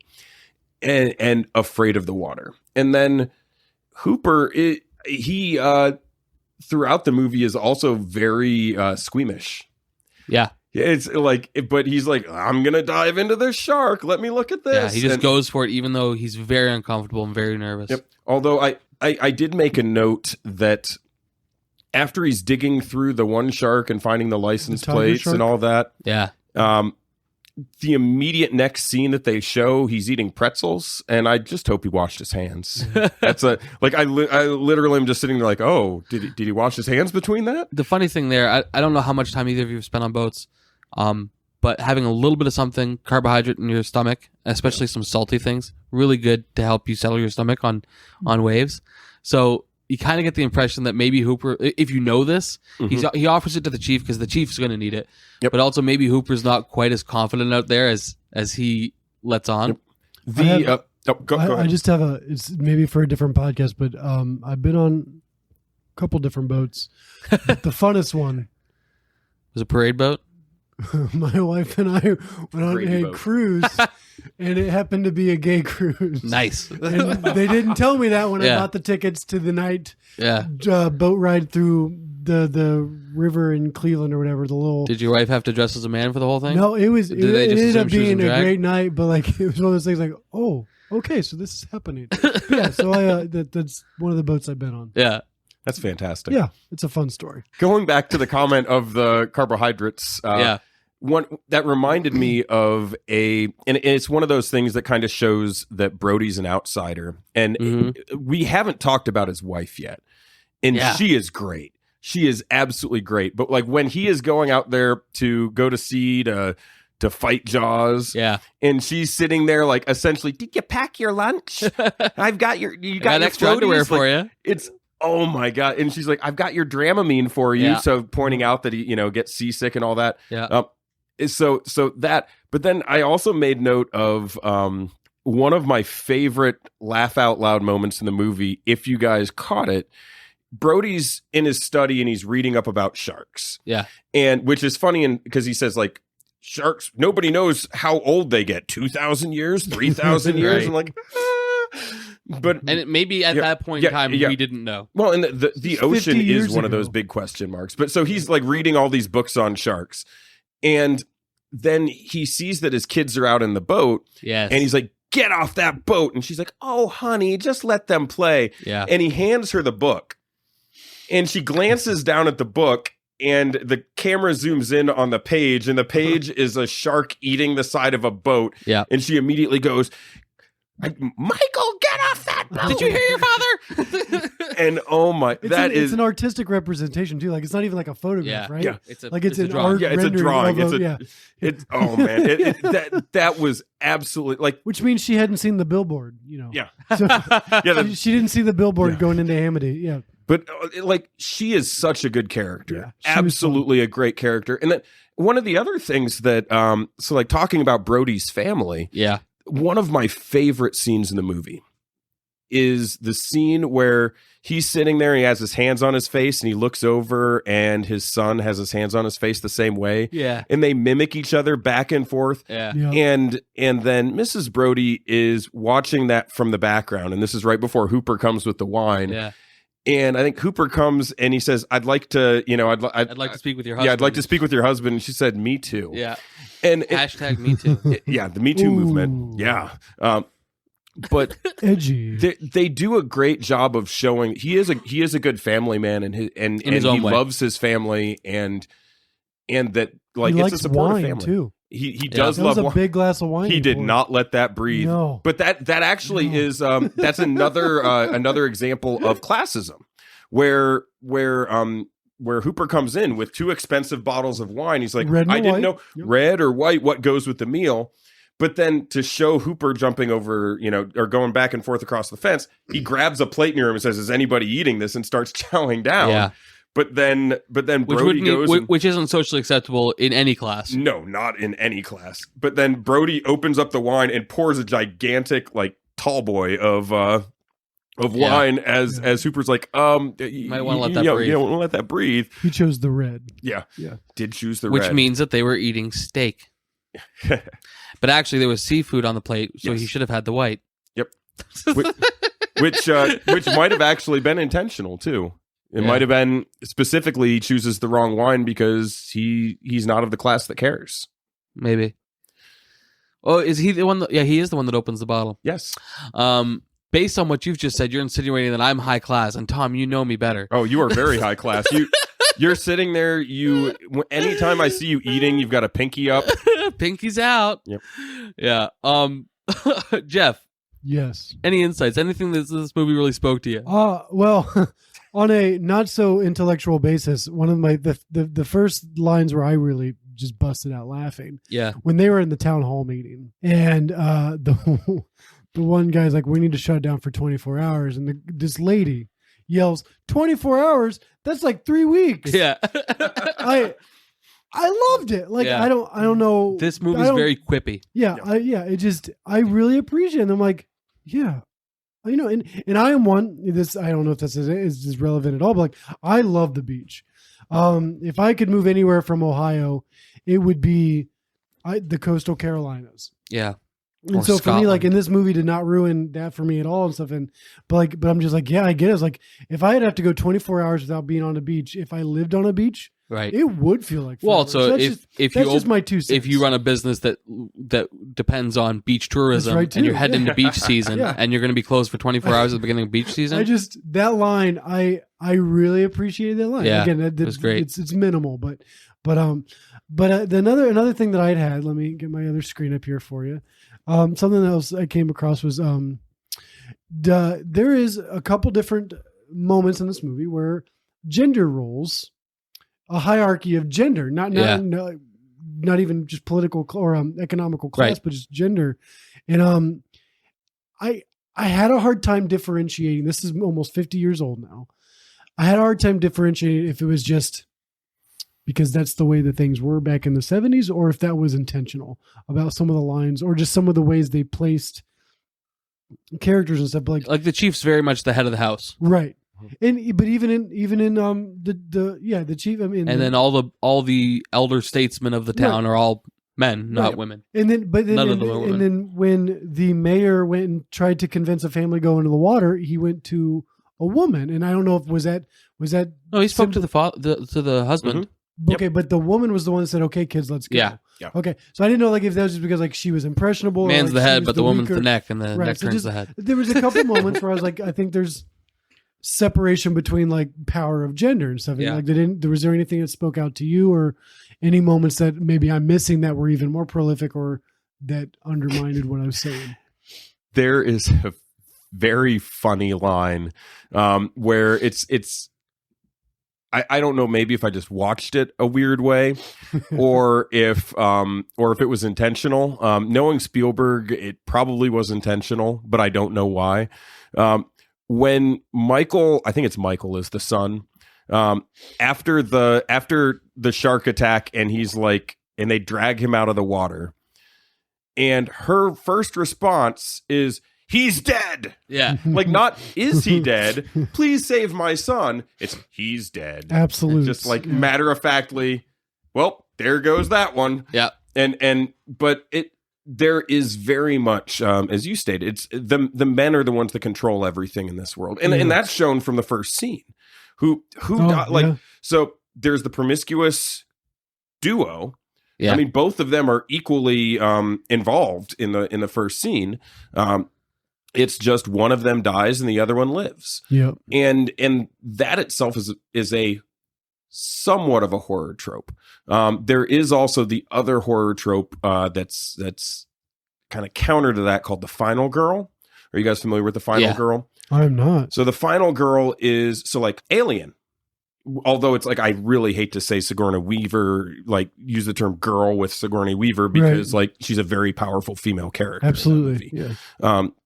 But the idea of the final girl is it is the one like pure, good, brave woman that is in the movie, and they live until the end, and they're the one that bests the killer at the end of that. So that is the other horror movie trope that's out there. And in this case, it'd be Brody. Yeah, Brody's the final girl. Hooper. Hooper too, but Brody, I think, more throughout the movie represents virtue. Oh yeah. Hooper does pretty well, but Hooper represents a bit more candor than Brody does. I did want to say, very, very serious conversation here. So I can tell from that it won't be. You know me too well, Nelson. Hooper and his denim. He rocked it. He like the denim with a denim jacket and a denim shirt and a denim hat, probably denim briefs, denim socks. Like, I mean, he rocked denim. I remember when I first moved to the States. somebody asked me, "Do you own a Canadian tuxedo?" And I did not know what this meant. I asked, and they're like, "Oh, it's like when you wear all denim." I was like, "Oh, like Timberlake did, like less than 5 years ago." And they're like, "Oh yeah," and now all denim suit is like a thing again. And I'm like, people were dogging on Canada for it, which it's not even a Canadian trope, by the way. But yeah, like the all denim suit, I didn't even notice it because it's common today. But what he was wearing when he first comes on screen, man, I was like, man, that hat just suits him so well. Yeah. The funny thing too is, I mean, I'm not a denim expert. I did watch like World According to Jeff Goldblum or whatever that show is when he had the denim episode. It was a great episode. That's a great show. Invented in America. Yeah. Used to be called dungarees. Yeah. But one of the few things I know about denim is denim and water aren't a good combination. They are not. So wearing a Canadian tuxedo in a boat is he's eating poutine and riding a moose. But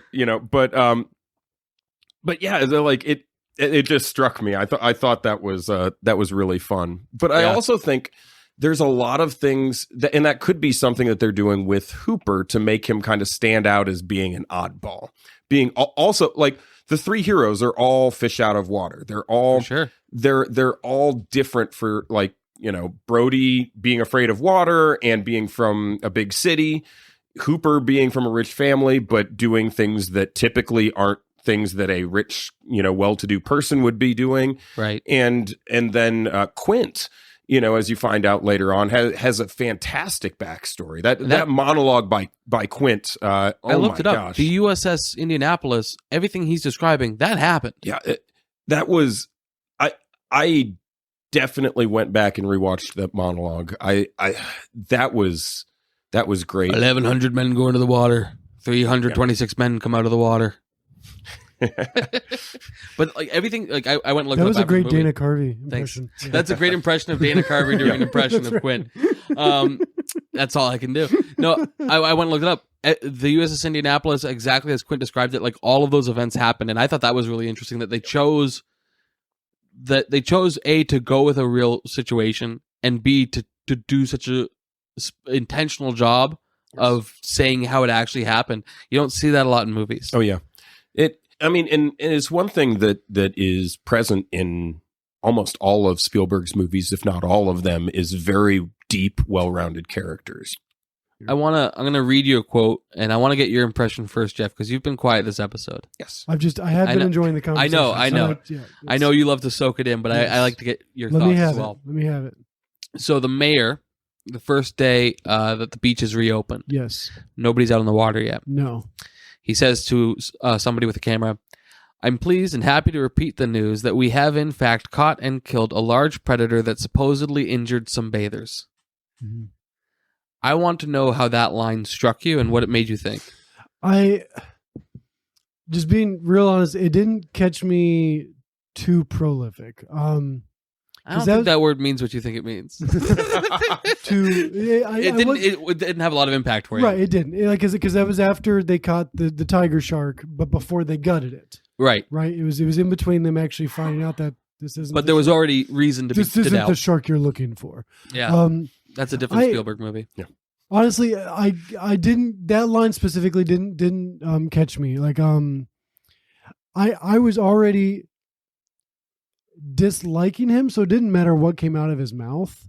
I was already like, whatever he's speaking of is not in the best interest of the people on the beach. So I don't know if I was definitely not focusing on the specific words that he was saying versus just his demeanor, his body language and stuff. And I was already just, he's dumb. Like, don't listen to him. Like, I've already zoned out from what he's saying. You guys need to zone out too. Like, yeah. So that specific line did not strike me. But I just wanted to punch him. So yeah, I didn't have a reaction from that specific line to answer your question. So fair enough. I've got a parallel, and I want to direct it to you, Jeff. Bring it on. Well, hold on. Before that, yes, Tom, what did you think of that line? Oh, I loved it. I had it written down. I could see you. Oh my! I was dancing. I was dancing off to the side. That was absolutely one of my favorite moments. It is great in setting the argument both of us were making. It's just you were on the side of him being a politician. I was on the side of him being rich, and which side of that we were both paying sides are attention correct to. at that point. Yeah, both sides are correct. Yeah. It's like, so I don't know if you're familiar with Jimmy Dore. He's my favorite Democratic socialist. Great political commentary. I disagree with him on almost all things economic, but like he's really great at identifying corruption. So the thing that the right and the left in America really can agree on, and those in political power and corporate power do their best to keep them disagreeing on, is the fact that we can all recognize corruption and we can all agree corruption's bad. Tom, what was the question you had for Jeff? Okay. So this is kind of an overarching parallel to it's kind of jumping the shark, shall we say? Boo. Yeah. Oh no. No puns on the podcast. Yeah. I know that that this kind of is a topic a little bit later on, but it's I think a bigger talking point than we would give it if we waited. Timeliness of this movie. What do you feel, Jeff, about the parallel between the way that they deal with the threat of the shark in this movie and the way that the people react to it in all regards? So the way this movie reacts to that, and the recent COVID pandemic, and the parallels between that. So the sides of people saying, "Hey, this is real, and we need to be worried about this, and we need to take it seriously," and the other side saying, "Hey, this is ridiculous. Why are we going to be shutting businesses down for something that could potentially be a threat?" So what do you think about that? Well, I first of all, I really enjoy that parallel. So the first thing that came to mind as you were asking that question was the whole like deeming something essential. Like, so where's the parameters of what's an essential worker or an essential business versus what's shut downable? I don't know if that's a phrase, but I use it. I like it. And I think we saw a lot of those people, and especially in the town hall meeting, of like just vying for the fact that they were all vying for like, we're essential. Like, okay, yeah, we lost someone, who knows how, but we're still essential to this point. And so bringing it to 2020, that my wife's a school teacher. So just the most relevant thing that was impacted to me during that time was when the school shut down, my public school. And that was an interesting, like, I try very hard, except for with movies, I try very hard not to have an opinion about things that can be button pushing. And maybe I need to grow more of a backbone. And since in some cases I agree I do, but in a lot of moments, like, I didn't want to tread on anything because I didn't know how to react. So paralleling these two, like, I think I don't know how I would have reacted. I don't know, like, because like I didn't voice many opinions during COVID. I definitely, like, when all my friends were shooting off on Facebook and Twitter and all that stuff, just going like, "Oh, this is these things are happening. These things are happening. This is right. This is right. This is right. This is wrong." Like, I didn't know what was right or wrong. Like there was so much happening at this. Like, I felt like I was in that town hall meeting of Jaws, and I'm just going, I don't know what to believe. I don't know. There's people coming from a business side. There's people coming from not aviation, a aqua nautical background. There's people coming from a police standpoint. There's political. Like, they've all got their own biases, or they got their own agendas. I don't know which one trumps the other one. So for me, during the COVID season, it took me a couple weeks. I want to say weeks before I really kind of had an opinion about the COVID situation, and then just even where I stood on even that. Past those 2 weeks, I'm sure, as more information's understood, as different aspects are understood, it continues to evolve. And then it started all over again. Then when the vaccine came, like I'm not. And again, it's one of those things. Like, I am very passive when it comes to a lot of things. Like, I hate confrontation. I love knowing that most of my relationships that I've ever had are mended or are non-fractured. Like, I hate knowing that there's some people out there that have bad thoughts about me. I don't want that. So for me, it's like, I would rather withhold my opinions or things that I maybe know are truth and just go, okay, you know what? That's fine. Then argue something to death just to win an argument. Like, so for me, like, so there was a lot of things I had opinions about, but I held my tongue. I didn't seem like I defriended a lot of people on Facebook, not because I didn't like them physically or like socially, but because like I didn't want to hear what they were takes. Like everyone became an expert in a matter of 2 weeks. Just like the shark experts showing up to go hunting. Exactly. sharks. Like all those boats that were going out, you see all those boats going out. Like all of a sudden you got all these shark experts or these fishing experts. The guy throwing explosives over his shoulder. Yeah, it's just like I feel like I would have been just watching them go like, I hope they're successful, but I have a lot of hesitation. I have a lot of skepticism about what they're doing. But again, I would be one that was like, I don't have enough education to know who's right and who's wrong. Yep.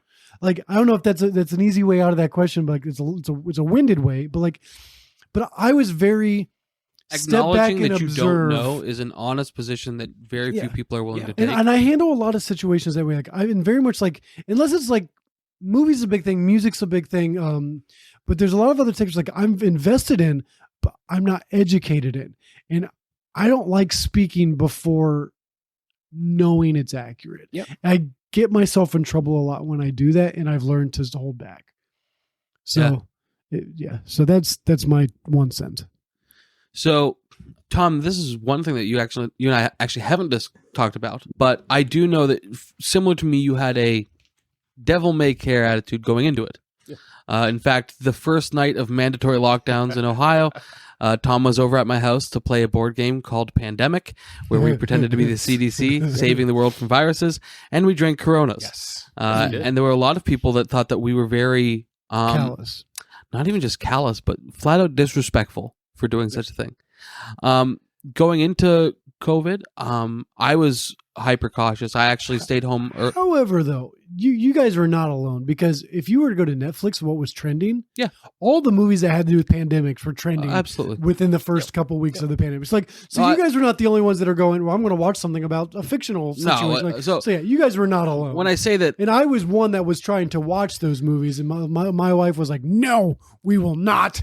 So when I say that we were criticized and told that we were being dispassionate, I don't say that with any air of respect for the people saying it to me. Like, I couldn't care less. I did it because it was disrespectful. I did it because it is important to me to make light of important things. Now, but Tom, you and I really haven't talked about it much since then. I know that when we had game nights since then, sometimes you took a more cautious approach, sometimes a less cautious approach. In this movie, if we were to draw a parallel, and my political biases and my opinions on COVID are going to become very, very evident here. The first principles are always individual responsibility and individual rights. This is going to be our first podcast, by the way, that's going to be flagged by by all the podcast things. That's true. Because it'll have that Corona flag on it. So this is exciting. Wow. Because like podcasts. This is a topic that we've not avoided, but we also haven't. Just hasn't come up yet. I mean, I just felt it was an overwhelmingly direct parallel. I honestly never even considered it. I didn't cry. Like, I'm glad you picked up on that. Like so, I see it now, yes. Early on, because of the way that those with political authority were trying to play down how serious this novel virus from China was, my initial instinct was, okay, they tend, like, my initial assumption with anything that the state tells me is that they are protecting their assets and that they're lying to me and that I am disposable to them. So when they tell me, oh, there's nothing to worry about, go down, as Nancy Pelosi said, it's Chinese New Year, go to Chinatown, have some bows or whatever. I'm like, okay, I know from history that my life is disposable to her. So I actively stayed home early. I was one of the first at my workplace working from home, working remote. I heard experts in their field, like Anthony Fauci, saying things that corroborated the state's position that this was safe, nothing to worry about. And then over the course of a very short period of time, I heard him saying very counterfactual things that he'd already said, saying things that were antithetical to what other experts in the field were saying, including the CDC director at the time, who spoke before Congress just recently and clarified that what his position that he thought it was and how he was told that his opinion was no longer welcome in these conversations. That's a parallel that I see in here as well, with Fauci being more of the coroner and dissenting experts being Hooper.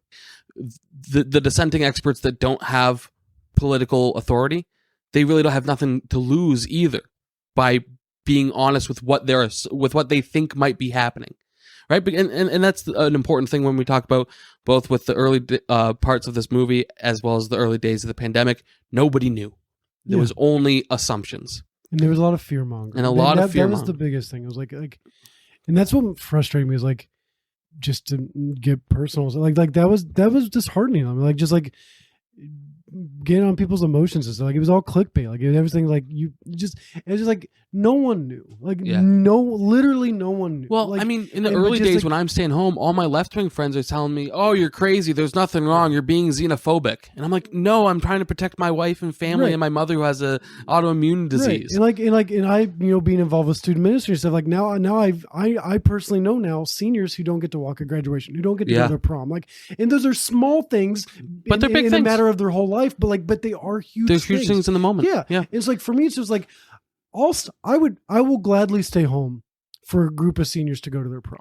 I will gladly and we don't even have to get into medical things because I have no medical background. But like I get flu shots every year. What's that degree that's hanging up back there that says I'll get flu shots. I got vaccines. And I did it not doing much research, but I did it under the understanding that I'm doing what's best, not for me, but for other people. Right. And if I'm wrong, I've got nothing to lose. Well, and if I'm right, I've got everything to gain. Right. And as long as that's a voluntary decision, right, I fully endorse it.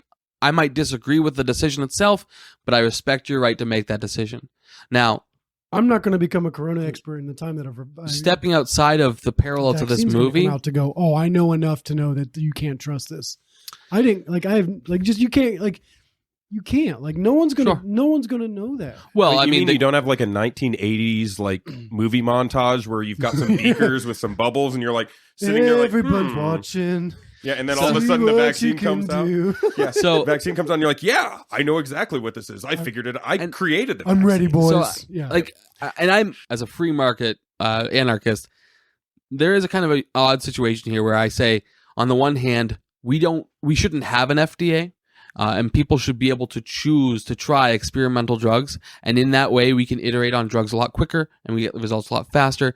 The amount of people that die because life-saving drugs sit on the shelf at the FDA it's not something that I get heated about, but man, I could get. It's a big number. It's a big number. But in that same, the amount of people that could die from using a drug that hasn't been tested, the amount of people that do die from drugs that the FDA tell us are safe, right? Right. Yeah. So my mind is this centralization of decision making on what people can do in a medical situation. When COVID response worked best was when they said, okay, we're actually going to pull back some of these typical barriers that we have and let people try different approaches. And we saw comparative analysis, some states to other states, some communities within a state to other communities. And now as we have a broader body of data on which vaccines, and there are people that will say, well, you can't call it a vaccine because of X and Y, and they make good points there too. We see that a variety of approaches to a problem is going to yield you better results, both short-term and long-term, right? And when you centralize that decision-making, you run into a lot of issues. Now, going back into what Tom and I both agree is a problem, which is crony capitalism, right? Not capitalism, but crony capitalism specifically. We've got these revolving doors with, lawmakers in Washington and then Lockheed Martin. Or specifically, you've got people that work at the NIH, right? Who, as soon as they're done being there, deciding what drugs go to market or not, they now immediately have a cushy job at pharmaceutical companies. Like that level of corruption, you're almost guaranteed to not get safe pharmaceuticals, right? You're getting what is politically motivated pharmaceuticals. So even if the vaccines had been, I wouldn't say guaranteed, because that's assuming everyone that's involved in that is malicious. Anybody I have family members that are pharmacists. So no. So pharmacists and pharmaceuticals, right? There's a difference. But one step beyond that is someone who's making it versus distributing. It's like you can't assume that every single person is malicious. And so within that, then No, I'm there's not going to be saying- someone fact checking some Yeah. of the dummies. Absolutely. I'm But not it does saying fall what I'm through. not saying is that they're all corrupt. Right. What I'm saying is that because we have such blatant corruption, we will get bad results. Yeah. I mean, that's Okay. what anything. Yeah. Now, all of that to say, even if all of the medications that were conceived of within a very tight time frame after we understood that there was a problem, even if they were all flawless, it still would be wrong for a government official to mandate anybody take them. Because each person has a right to bodily autonomy, right to decide for what's going to go into their body. And nobody can make that decision for No, them. they didn't mandate the vaccine. Not in every community, and certainly not at a federal level. Businesses did.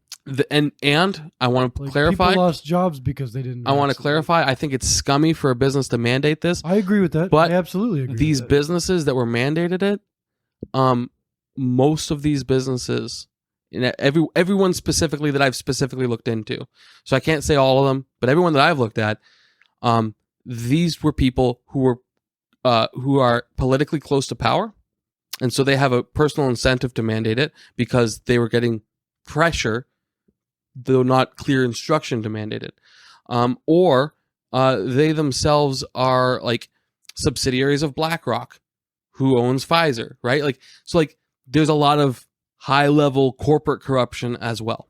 Okay, there was political corruption, corporate corruption that went into all this. So yeah, there's really well-meaning people on both sides of this. There's really malicious people on both sides of this. And that could be, you could say that for every single topic in existence. 100%. Except for the Care Bears. I mean, That's true. Those That's guys true. are pretty. They're legit. Yeah. The Care Bears, So- 100%. So Tom, I don't know where you land on this issue. I do know that you see the pharmaceutical corruption the same as I do. Oh yeah. And it was shocking to me the amount of my anti-corruption left-wing friends who 4 years ago would have told you everything wrong with Pfizer, but today have nothing to say about Pfizer. And to me, that is incredibly frustrating. It's equally frustrating to me the amount of my right-wing friends who today will give you a long list of issues wrong with Pfizer that they wouldn't acknowledge 4 years ago. Yep. So I'm going to start by saying I'm not anti-pharmaceutical. I have a friend that's a pharmacist. So Nelson just smirked at me on that one, like, oh, geez. So I'm going to leave that joke in just for it to land so poorly with the audience. oh, exactly. People are going to like throw stuff at me. It's going to be great. You can reach him at Yeah. 330. But that actually goes right into my first point, which is you talked about our initial reaction to the pandemic. Yeah.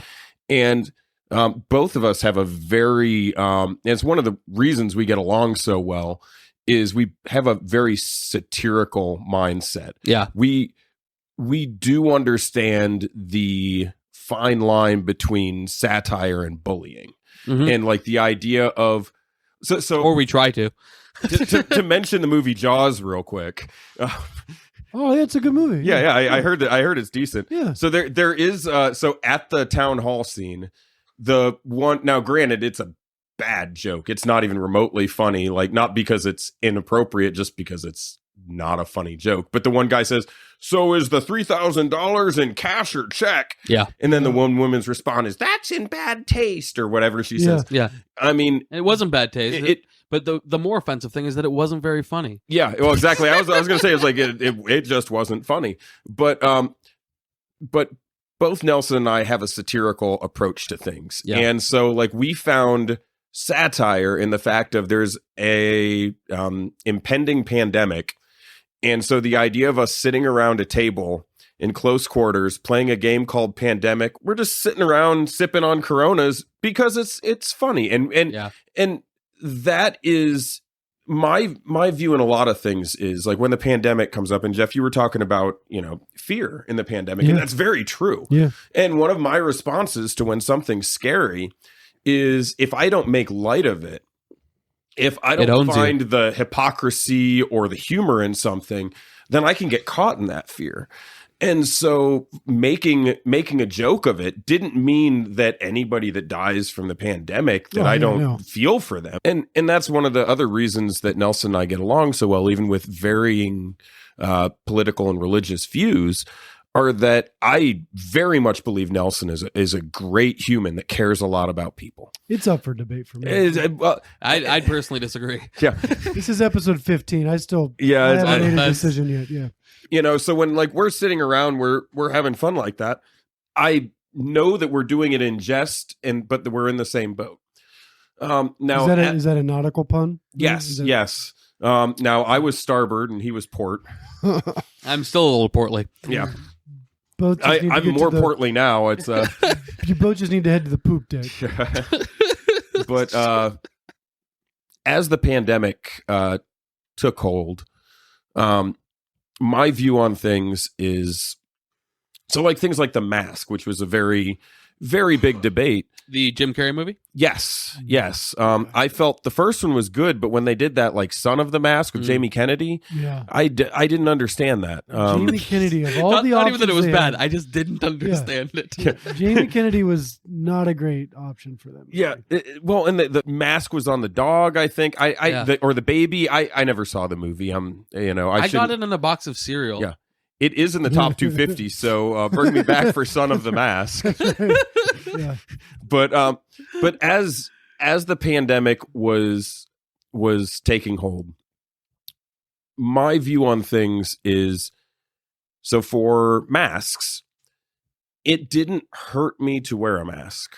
Right. If it potentially helped somebody by me wearing it, then that's great. Yeah. If it did absolutely nothing, well, that's fine. At least I was trying. Right. And so you don't lose anything by wearing a mask. Yeah. Well, it was an inconvenience.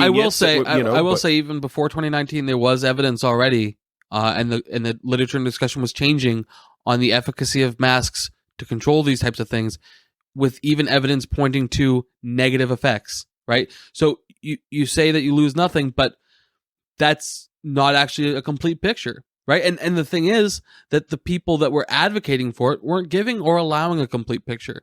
So I get your point, right? There are things that we can do that cost us nothing and help others. And we should look for those and take advantage of those. But a lot of these things we actually didn't have a complete picture of. We didn't have a complete understanding of because we weren't permitted to discuss these to get the complete picture. I would... And I'm not saying that the changing conversation in 2019 was conclusive by any means. I'm just saying it was inconclusive. Yeah, do you think they knew in 2019 what was going to happen in 2020? Not to get too conspiratorial.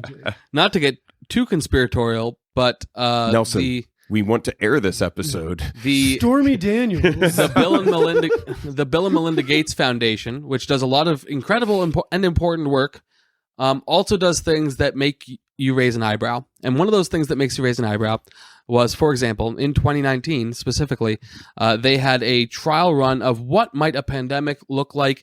We'll call it COVID-19, and it'll leak from bats. Huh. And interestingly, one of the conclusions from that was it's really important to control the narrative in the early days and silence dissenting voices. It's entirely coincidental, I'm sure. It's got to be. So my counter argument that I had to the mask conversation is East Asian countries have been using masks for people that are not feeling well so that they can go out into public for quite some time at this stage. Absolutely. Back to the Michael Jackson years. Yeah. Yeah. And it is effective and that's the problem is people only learn what they want to learn. And there were a lot of people that were taking the wrong facts and they were intentionally pursuing counterfactuals that made them happier. Yeah. So it's confirmation bias. Yes. So yes, me wearing a mask does pretty much nothing to prevent me from getting sick. Right. That's fact. Me wearing a mask does have an effect on you guys getting sick. And that's why in like Japan for decades, people have been wearing masks when they're not feeling well and they go out in public, because if they cough, if they sneeze, it does contain those germs in that area more than it would if that mask wasn't there. Does it do everything? Absolutely not. Yeah. But does it do something? Yes. But it doesn't work the other direction. If somebody coughs on me and I'm wearing a mask, it does very little to prevent that. The argument against masks early on, or throughout a lot of it, was, well, me wearing a mask isn't going to make me or keep me from getting sick, and there's no proof of that. It's like that's not what they're trying to say. And unfortunately, the people that refused to wear masks and went out in public or wore them unsafely, like wore them around their chin, with their face, fully uncovered and things like that, they were putting the people that actually were wearing masks at more risk. And the people that were wearing masks were essentially helping to protect the people that weren't wearing the masks. And that's not saying that they're a complete fail-safe. Right. But anything that's a safety measure, to go back to Jaws, I know that movie. Yeah. The life jackets. Where Quint hands them both the life jackets and he doesn't want to wear one. Now a life jacket helps keep you safe. It doesn't, you wearing a life jacket doesn't protect somebody else. That's and it's easy for people to understand. If I do something, then it affects me.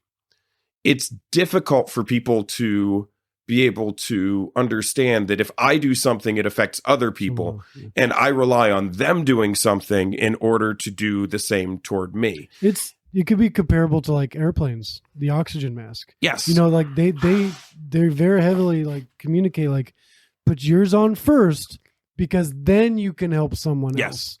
If you don't get yours on in time, you could pass out and then not be able to help anyone. It's comparable in that way, as like understanding like, well, of course I'm going to put my daughter's on before I put mine on. Yeah. That just makes sense logically. Yep. But in their mind, like, no, you could lose the chance to put hers on. Yes. If you don't put yours on. Yes. And so, it's comparable. Yep. Yeah. But, and I'm, not going to dive too far into like mask science or anything like that. You're not a maskologist? I'm 4 hours later. Yeah. I will provide another counterfactual, which you can rebut if you choose to. You said but. I did. But and rebut. So yes, I agree. The narrative and discussion on the masks was you wear it not to protect yourself, but protect those around you. Before they adopted that narrative, Anthony Fauci himself and the Surgeon General himself were saying, no, that won't even help other people because you don't know how to wear it properly. And he was saying wearing it properly, not only now you have the increased risk of contracting it because masks become a catch-all for everything you're breathing in. And if you don't know how to remove it properly, you're going to catch it. If you're not wearing it properly, it's not actually preventing disease spread that way. And that was what Anthony Fauci was saying. That's what the Surgeon General was saying. That's what representatives from the CDC were saying. And then later, when they adopted a contradictory narrative, the explanation provided for why they did was there was concerns that there would be enough masks for those that needed them, which were people in the medical profession. Let's assume that that's true. Let's assume that is the reason why they lied to us. They've now eroded all trust, right? So I don't know what to believe. I don't know whether to believe it works or it doesn't work because you've told me that you're willing to lie to me because you don't think that I can handle information myself. Now, we know now, and it's come to light, and it's some media outlets cover it, others don't. Fox is not one of the ones that covers it, by the way, because they're also got all kinds of corporate funding from Pfizer and similar. That there's a lot of vaccine injuries, as well as a lot of studies that have now found that some of the early indications that, as I was discussing in 2019, where the conversation was changing, the conversation was largely led in those Asian countries, as you mentioned, because they're like, hey, we have this habit of doing this. Is it doing anything? So the studies started there because that's where it was culturally dominant. And they were finding, no, this isn't preventing anything. It makes us feel good. It makes us feel safe. But so does the TSA. Like the TSA makes us feel safe, But does some getting searched in the process of getting searched might disagree with that. That's my favorite part of the poll. And I actually thank you for bringing that up. Yes. It's intrusive, Yes. and not only is it intrusive, it's unnecessarily intrusive because the TSA has not prevented a single event. They only prevent things that have already happened. Once it's happened, they're like, "Oh, well, we can scream for that now," and that's not going to happen because the people that were you can't say the TSA has not prevented any other issues. I can't, but the TSA can. Yeah, it really. It's if you want to get security around the TSA, you can. It mostly inconvenience people, and it's mostly theater in order to give people peace of mind. It's so Nelson and I security are on the same page on that one. Yeah. That it really isn't You're saying like no one with the TSA has ever stopped someone with the potential to do some harm, but they prevented it. You're saying that's never happened. Well, not saying that, but saying that the You numbers said have never. not decreased by the TSA existing. However, it has massively increased the amount of time in airports. It has changed a lot of like the ability for people to take certain things on carry-on and here's things the like that. fascinating thing: having the TSA in your airport is optional, and there's airports that don't in the U.S. that don't have TSA presence. And do you know their rate of incident by comparison? Yeah, of course. I have that right in front of me. Of course, Yes. But you know my biases, and you can assume where I'm going to go with this. Yeah, but I'll let you finish. I'm going to let you finish. They are just as, if not safer, and they're more efficient, right? So, like, I understand all of the, and I think, morally sound arguments for these measures, right? But my presupposition, my first line of thinking when you're trying to decide how to resolve an issue at a state level is you give people as much information as you can, you trust them to do with that information and make their own choices, and then you hold them responsible for their actions. And that's not how we handled this, and that's not how it gets handled in Jaws. That's not how the Patriot Act handled it. What's That's not Jaws? how the TSA handles it. It's a documentary about dentists. You know, see, I thought this was a documentary, Yeah. so I appreciate your kind of factuals and pushing back on me. And I agree that confirmation bias was a really big issue with people doing research. But what feeds that even more is the lack of trust established by giving them one thing and then saying, no, we actually mean the other, and we were lying to you because we needed to.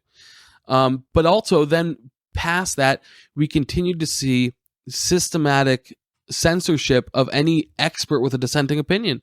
Well, now it feels like you're trying to hide this information from me. What is it you don't want me to see? Right? It's like that principle of read the banned books, right? It's the Streisand effect. I love reading books about bands, like the Beatles. The book about the Beatles, their autobiography. Dave Grohl's new one. That just Oh came my out. gosh, Dave Grohl is phenomenal. He is great. He is just absolutely. He is a treasure. Do we have more things that we want to dive into? We've been at this for a while. There's one more thing that I really want to get to before we Jaws do our 4. wrap up. Well, I did want to. Tom, do So, you have one? you had asked about my opinion on the pharmaceutical companies. Yes. And you think that people shouldn't be able to do any kind of drugs, Yeah. right? Yeah. So, He's a musician. just gonna roll that up. Yeah, musicians are notoriously Not even Advil. Yeah, but straight edge. so this is my own personal view. I'm not going to say whether it allies with Democratic Socialists or anything like Sure. that. However, We paint with broad brushes here. yeah, one of the challenges is, and you had mentioned, the left wing now are in support of Pfizer, and the right wing are now anti-Pfizer, and it was flip flopped for weird reasons. Yeah. Between where I stand now, granted, it's like I don't align myself with left or right. Now, Sure. granted, it's like I clearly am on the left end of the spectrum, but I think trying to put us into two categories is Jeff's Yeah. finally catching up to speed. Oh, okay. Let's start over, guys. Yeah, Now yeah. I'm caught up now. Yeah. Okay. It seemed like Nelson and disagreed. I can't Jaws, quite put my finger on it. 1975. Yep. So the but part of the trap is trying to put us into two categories and an all or nothing, mentality. Yeah. And the challenge I have is I feel that I am pro vaccine And I feel that vaccines do good. And there's a lot of science behind vaccines doing good. I want to pause you there because I want to clarify. Wait, you have a rebuttal to this? Yeah. Nelson, I want to clarify there because the way we choose to describe things is not just our own opinion, but it implies what we think the other opinion is. Okay? Vaccine hesitancy when it comes to this specific vaccine, when people say that those people are anti-vax, that's a disingenuous argument because most of these people are pro-polio vaccine, for example. They're anti polio, the sport, though. So when people say that's polo, water polio is fantastic. Polio. So when people say you're anti-vax, no, I'm skeptical of this specific pharmaceutical product.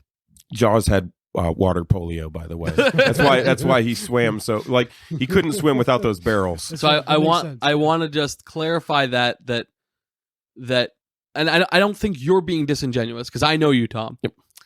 But when people say I'm pro-vax, vaccines help people, it's like we agree on that. I'm skeptical of this one. Yep. And you notice, or like in listening back, you'll hear the way that I inflected my voice during saying certain things, and make sure that I'm very deliberate in the words that I put there, because there's obvious scenarios in which, for instance, I just mentioned all or nothing is not a good thing. So, I don't want people like throwing everything in one barrel. But along those same lines, I can believe that vaccines, for the most part, are good, and very much distrust the corporations, the pharmaceutical corporations that have a history of doing monstrous things and being some of the worst exploiters of wealth, and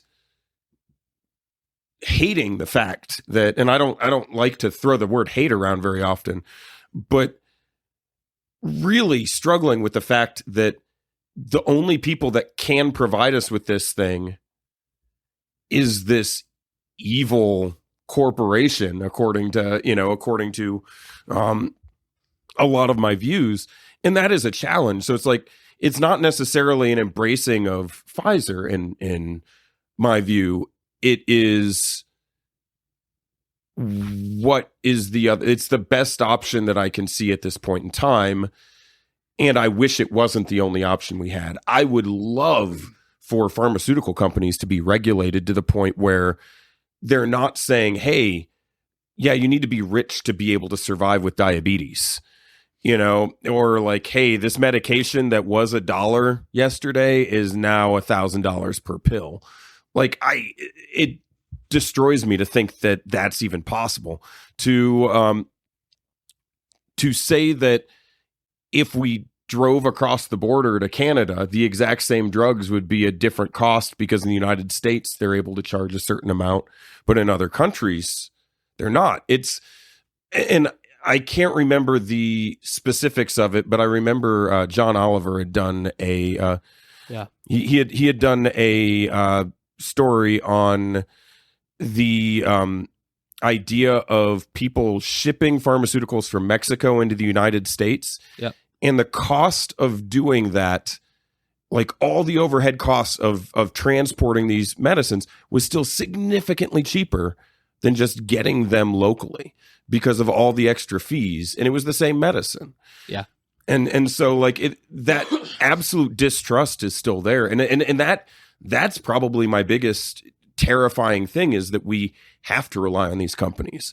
I mean, we were just talking before about how everybody's getting sick and all of that. And we rely so much on health insurance and pharmaceutical companies, and hope that we can afford things, hope that we don't have to call for an ambulance if something bad happens, like that, that people are like, don't call an ambulance, I can't afford it, is a commonplace statement in the United States.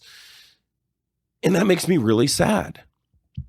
And so to answer, it really does tear me apart. I very much don't feel like Pfizer's the good guys. I'm curious. Do you think I'm unsympathetic to that? No, not at all. I think that, as I stated before, I think our idealisms don't align. And that's where we have the different viewpoints. Yeah. And so where I feel like we have to put trust in one area, you feel like we can't put trust in that area. Yeah. And that's where we differ. Not, and actually, I'm glad you worded it that way, because it's not that I think that we need to put the trust somewhere else. Yeah. It's that we can't trust that thing. Yeah. And so that's our difference. I think we want the same thing. Like, Yeah, I think we want human prosperity. Yeah, we want people to. So that's where I differ then. Yeah. I was about to say, Okay, yeah, so that's, yeah. That's the difference then. Okay. Jeff is sitting here. He's drawing the picture of the shark. He's drawing the quint picture of the shark, and he's drawing Nelson and I in the shark's mouth. Jeff's like, Stalin had some good ideas. Yeah. Just give it a chance. So we don't have the time for me to respond to that. We can always do Jaws 2. Yeah. We don't have the time for me to respond to that. Jaws 2, the much deeper Jaws. I will say, for me, it was like you and I are walking side by side right until you say that the solution's more regulation. Yep. And then it's like you've fallen into a ditch that neither of us saw there. So I'm going to link below, and I'm going to send to you privately, directly, some content on why it's actually a surplus of regulation. It's the crony capitalist insurance and state that has our medical industry the way it is. And that in areas where we've managed to deregulate and privatize and move to free market solutions, we've lowered costs significantly and made medical much more accessible. My presupposition and my bias is that government involved in these things is what makes them bad. And so this confirms my biases a lot, right? We talk about biases. We talk about confirmation bias. Confirmation bias hard for me for this. If I sent this to you, would you watch it? Yeah. Okay. It's not like no light and airy stuff. It's not like... And here's the thing. Next episode, we're going to review it. Here's the thing. Oftentimes, like, the correct answer is not going to be the sexy John Oliver special that you're going to watch. Not that John Oliver's sexy, but like... He's a looker. Yeah, he's got that nerd chic thing going on. I'm saying more like it's not going to have that same production level, right? Because the people that write John Oliver's check, they don't want deregulation. They want to keep people out of the market. They want it consolidated. You know that personally? Yeah, I asked them. Okay. I'll show you my email exchanges with them. Well, and John Oliver plus Stephen Colbert, a lot of Jon Stewart, all the Daily Show people. Yeah, they openly admit that their shows are for entertainment purposes. Can you learn things from their shows? Yeah. But in the end, Rachel Maddow said the same everything thing. is leading toward CNN a punchline. would say that. Rachel Maddow said the same thing. So actually, to answer your question, CNN does say that.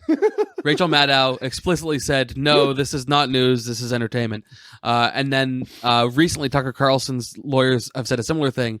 People are dogpiling on it, and they've apparently all forgotten that Rachel Maddow, their darling, had said the same thing.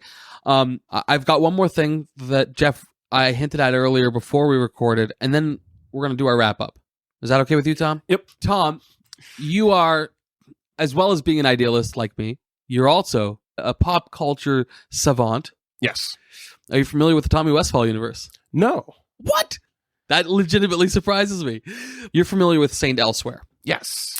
In Saint Elsewhere, there's a young boy with autism named Tommy Westphall. Okay. And in the final scene of the final episode of the final season of Saint Elsewhere, we see the hospital is snowing. And it zooms out. Wait, the hospital's snowing? The hospital. It's snowing at the hospital. Okay.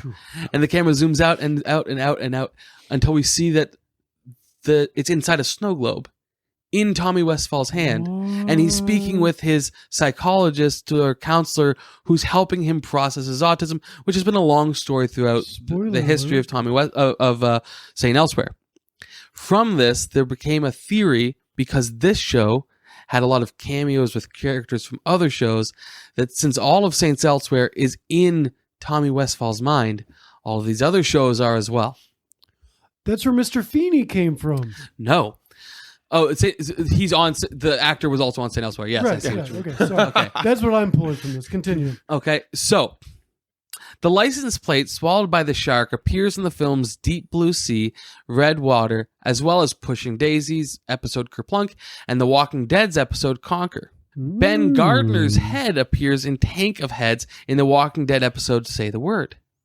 Okay, so now we've connected Jaws to The Walking Dead. And to Pushing Daisies, one of the absolute great TV shows. Unfortunately, we have to whisk right past that. Yeah. In The Walking Dead, in one of the episodes, is featured a product that's very common in television and movies, but it's a fictional product, Red Box Morley cigarettes. First smoked by Brenda Walsh in Beverly Hills 90210, and then by the cigarette smoking man in The X-Files. Can be seen in Save the Last One, which is a X-Files episode, but it's in almost every episode.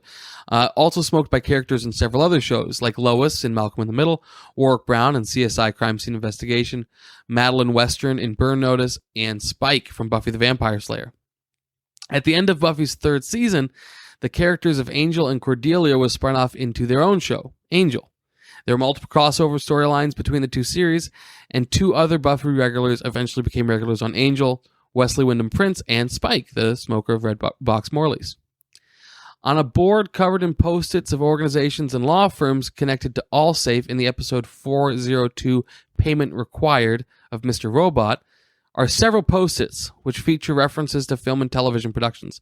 Among them is the law firm Wolfram and Hart, a detective agency in the show Angel. Also on that board is the Nakatomi Company from Die Hard, Animal Mother, Joker, and Pyle, characters from Full Metal Jacket, and the Ludovico Technique from A Clockwork Orange. And so... You just connected... And so, even though there's already themes that these movies share, they're actually in the same shared universe that connects with The X-Files. It connects with Firefly. It connects with St. Elsewhere, as we've previously clarified. CSI... Las Vegas? All the CSIs. Oh, yeah. Actually. I love all those. Yeah. So, and all of this happened in the mind of a young autistic boy. Nice. That did remind me that I did promise I was going to give my Clockwork Orange connection. Talked about nature versus nurture. Yes. Very much so in Jaws, the idea is nature. Jaws' nature is to kill, and that's what it does. In Clockwork Orange, and now I can't think of the main guy's name in Clockwork Orange. Alex. Alex. The way that they show it in the show, or in the movie, is he has a loving family. There's no reason that he is doing what he's doing. So they also believe it is nature. So both movies show nature versus nurture in, what would possibly create a monster or what would, maybe help somebody. Yeah. However, the difference between the two movies is Jaws is about capital punishment. So Jaws believes when there's a monster, get rid of it. And in Clockwork Orange, the idea is forced rehabilitation. Yeah. The idea that whether they want it or not, you can make this person good again. And it's actually it kind of works, but it's anti that being a good thing. Rather than kill the monster, kill that which makes it a monster. Yes. And force it to imprison it within itself. Yeah. Not allow the nature to come out. Mm-hmm. And so that is the connection that I've come to between the two movies. Yeah. That's a more sophisticated one than I had. I love both of these. I did want to, before we dive into some of the Endgame stuff of the show, I did want to point out I made extensive notes. We're not talking about Endgame. Yeah, that's we're not talking about Endgame. That's going to be a different episode. Okay. I did make extensive notes on the foreshadowing of. So you did a terrible job of foreshadowing this, though. Yes, it's true. I should have said something earlier. I foreshadowed my Clockwork Orange thing. You did. You certainly did. But so early on in the movie, so when Brody's looking through the books about sharks, one of the pictures is a shark with a scuba tank in its mouth. Yeah. Then when they are dissecting the shark. Or when Hooper's dissecting the shark, he makes the statement, they're like a trash can. They'll eat anything. Yeah. Then throughout and I've got extensive notes, but I'm not going to dive into each of them. Later on in the movie, they zoom in on scuba tanks multiple times. There's times when the boat tips and it zooms in on the scuba tanks falling. There's times when he's getting into the shark cage and the scuba tanks are zoomed in on. So throughout the entire movie, they're showing you how Jaws is going to meet its demise. Yeah. Have you seen The Prestige yet? Oh my gosh, I love The Prestige. Now that's some incredible foreshadowing. Jeff, any final thoughts before we dive into our final wrap-up questions? Yeah, so politics, and political leaders, and anyways, so our final wrap-up questions. Nailed it. All right, we've got the same questions we ask every episode, just to kind of sum up the movie, just to to stay relevant. The first one is: would you recommend this movie? I would. Oh, absolutely. Yeah, yes, for me as well. This was on the entertainment level. This was a great movie. Yeah. Just very entertaining. And I love, just real quickly, I love how it played in 2 chapters. Literally, the first hour is all on land. Yep. The second hour is all in water, and I love that. It was just a really cool breaking up of the environment of the movie, and just 2 different chapters. It was great. So yeah, I would absolutely recommend. Well, and I had said earlier that it's a 1975 movie, and a lot of times 1970s movies throw me off because that's a really weird decade. They did a lot of weird things. Yeah.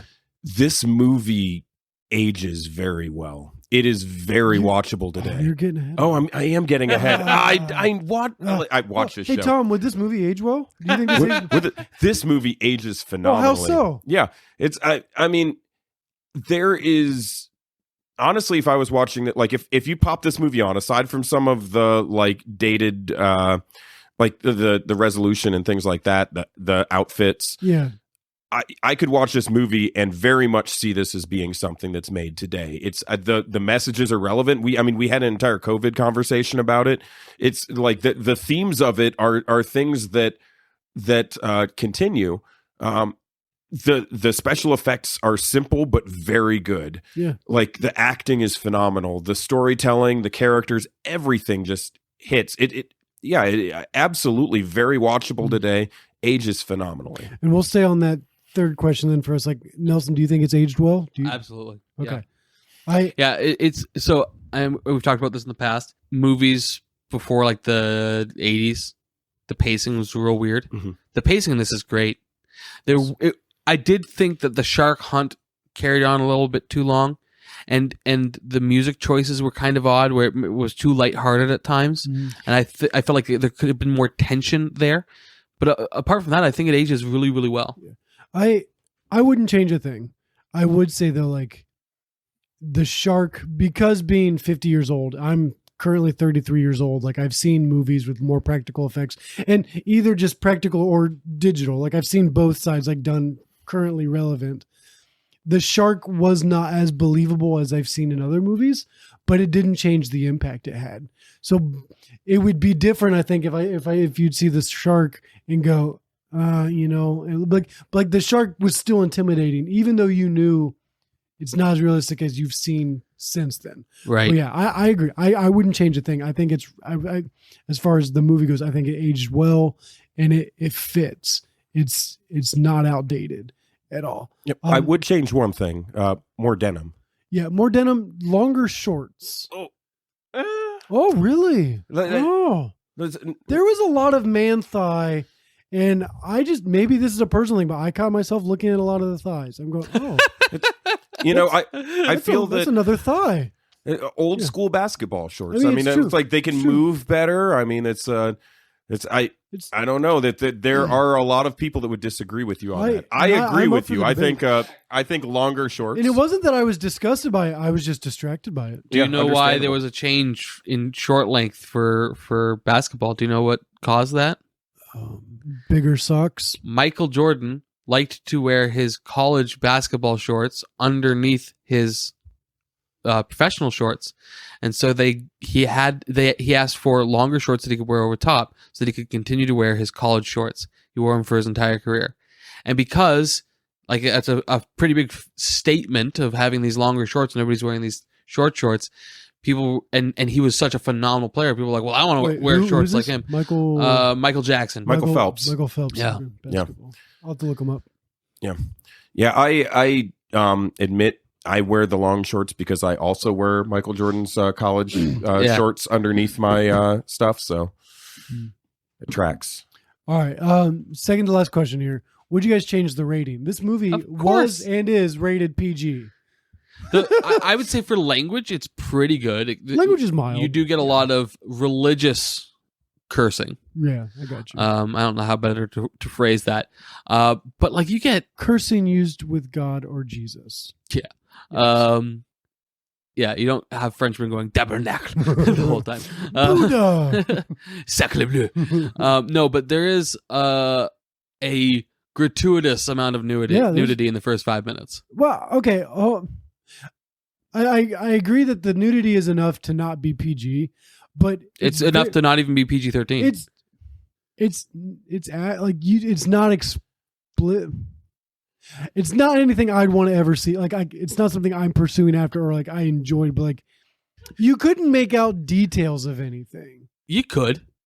Okay, maybe your TV was in a different resolution than mine. I had to zoom in, but it's all there. Yeah, he had to pause it, and he took his magnifying glass out. No, I changed the settings of lighting on his TV. That movie left very little to the imagination, and I agree with that. Yeah, but like compared to modern day movies, there was, because it was so in dark, like it was hard to make out. Okay, I'm not. I think that movie would fully be rated R today. No, it should be. I absolutely agree with that. The violence alone, and then like there was no sexual content outside of the nudity at the beginning. So, but yeah, I would definitely change the rating. Tom, do you agree that it should be rated R?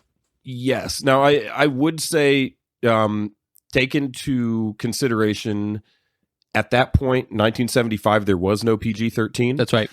So it was either PG or R. So there was a huge jump between the two. If you look at movies like, I want to say Airplane 2 has full frontal nudity for a decent chunk. There's a lot of full frontal nudity in PG movies back like in 85 and earlier. Yeah, like late 70s. I did not know that. Yeah, that was not considered to be inappropriate at that stage, at least not inappropriate enough to make it an R-rated movie. The big thing for me is less the nudity, because I agree with Jeff. A lot of it was obscure. You really would have to pause it and really try to look. And I did. It is very. We believe you. Yeah, it's very dark and very quick in those scenes. But the thing that gets me is there are some fairly graphic, like the one guy's head with the eye missing. Oh man, that was impressive. Bill Gardner's head. Yeah, man, that scared me. The jump scare. The one woman's hand, and then they lift the hand up, and then like. Okay, you're talking about the coroner's office or on the beach? Coroner's office. Yeah, the coroner's office. When he like pulls that up, and it's like you're like, oh, it's a hand, and then you see the bottom of it. It's like, the fun fact about the beach scene, that was an actual human being buried in the sand because Spielberg was not happy with the prosthetic that they had for that scene. So they buried I don't know if it was a stunt double or an actress, but like they buried a female alive under the ground so they could have a real human hand. And the when he's flipping through his textbooks on shark attacks, some of the pictures of actual results of shark attacks were pretty. That was grim. Yep.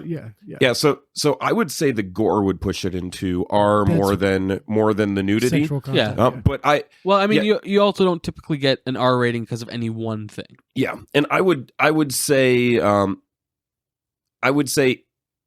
very slight changes to make it PG-13. Yeah, very slight. Yeah. Because I don't think, aside from a couple points, the gore is extreme. So I think it could very easily be a PG-13 movie with a couple tweaks. Yeah. But very absolutely an R. Have any of you guys on that girl. Have any of you ever seen any of the other Jaws? 2, 3, no. 3D or 4? I've seen 19. Okay, fair enough. Yeah. Yeah, it ate Michael J. Fox, and that was rough. I have not seen that one either. Okay, I'm just curious if if they've stayed true to like the type of gore. Did they increase the gore? Did it just I'm just curious like how. My understanding is that the later ones are not nearly as well received. Right, but I don't know anything beyond I don't know that. what that means about graphicness. Yeah, none of them are critically acclaimed outside of. So, okay, last question here. Yeah. This is the most specific of all. Would this be in your personal top 250? I think so. And I was surprised that it was. Mine. This would definitely be in my top 250. Yeah. Oh, absolutely. I mean, like almost all the movies I said would be in my favorites are not in the top 250, but this one, it should be higher. I mean, this is a fantastic movie across the board. It's got substance. It is very entertaining. 3. And I was expecting this to be very like B horror movie, campy, and it wasn't. No, it was really, really great. It was good. It really is signs of what Spielberg becomes. I mean, you get to see how good he is, and because it could be a B horror movie, like you could just see just really campy horror, and he doesn't take it that way. It is phenomenally shot, and then John Williams doing the score just is, I mean, granted, there are the odd parts where it's a little Feels bit like I'm watching Goonies at times. Yeah, somebody playing a piccolo in the background while there's a shark about ready to attack the boat, and you're like, but it's just top notch across the board. And this is early in John Williams' career and early in Spielberg's career. It's great. Yeah. And that's all the questions I have. Wow. Well, for the court. A bit of an abrupt ending, but that's going to about do it for us here at Silver Screen Biases. You went really Canadian on Please that line. check out Tuttle Twins, linked below. Check out Board Approval, linked below. And we'll see you in a couple weeks. We're going to have Schindler's List. And Tom, do you have anything to close us out? Would you like to plug anything? How can people find you? Yeah, I hide very well, so it's difficult. So typically, Board Approval, BORED approval. That's spelled normally. But you can find us on Facebook is where we're most active. You can also find us on Spotify. We've got our first album out on there. We will be releasing our EP coming up, so 5 new songs, and you'll get to listen to one of them here in a second. That will be released on April 22nd, and we'll be doing a show at the Rialto. So for people that are local and listening, the Rialto is in Kenmore, which is in Akron. Yeah, check it out. It is the April 22nd Rialto in Kenmore, and we'll be playing with a couple other awesome bands. So fantastic, excellent. Well, join us again in 2 weeks. We'll have Jacob Daniel Winograd, host of the Biblical Anarchy podcast. He's joining us for Schindler's List. We're going to be doing 2 Spielberg movies back to back. And enjoy this is our longest movie to date too. Yeah, it's going to be over 3-hour mark for this one. So thanks again for listening. We'll see you in a couple weeks, and enjoy the dulcet tones of Board Approval's latest song, The Big One.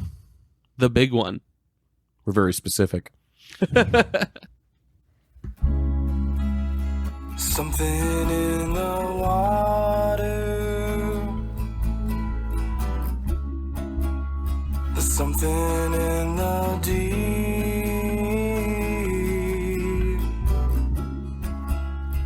Don't get too far out there. You don't want to get in. Should've closed this godforsaken beach,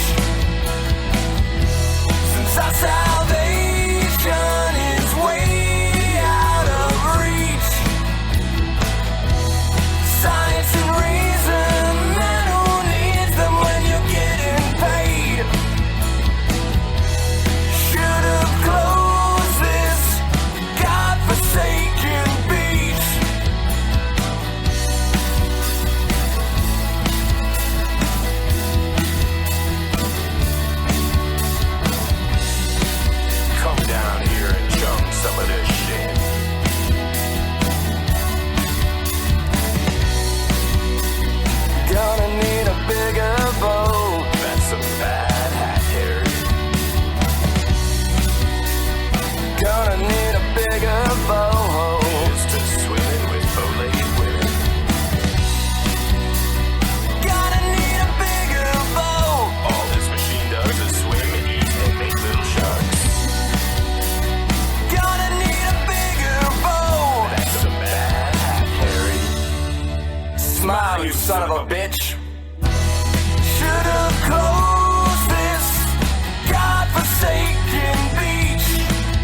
something in the water,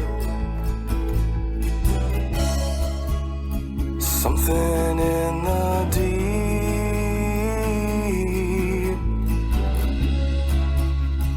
Don't get too far out there. You don't want to get eaten.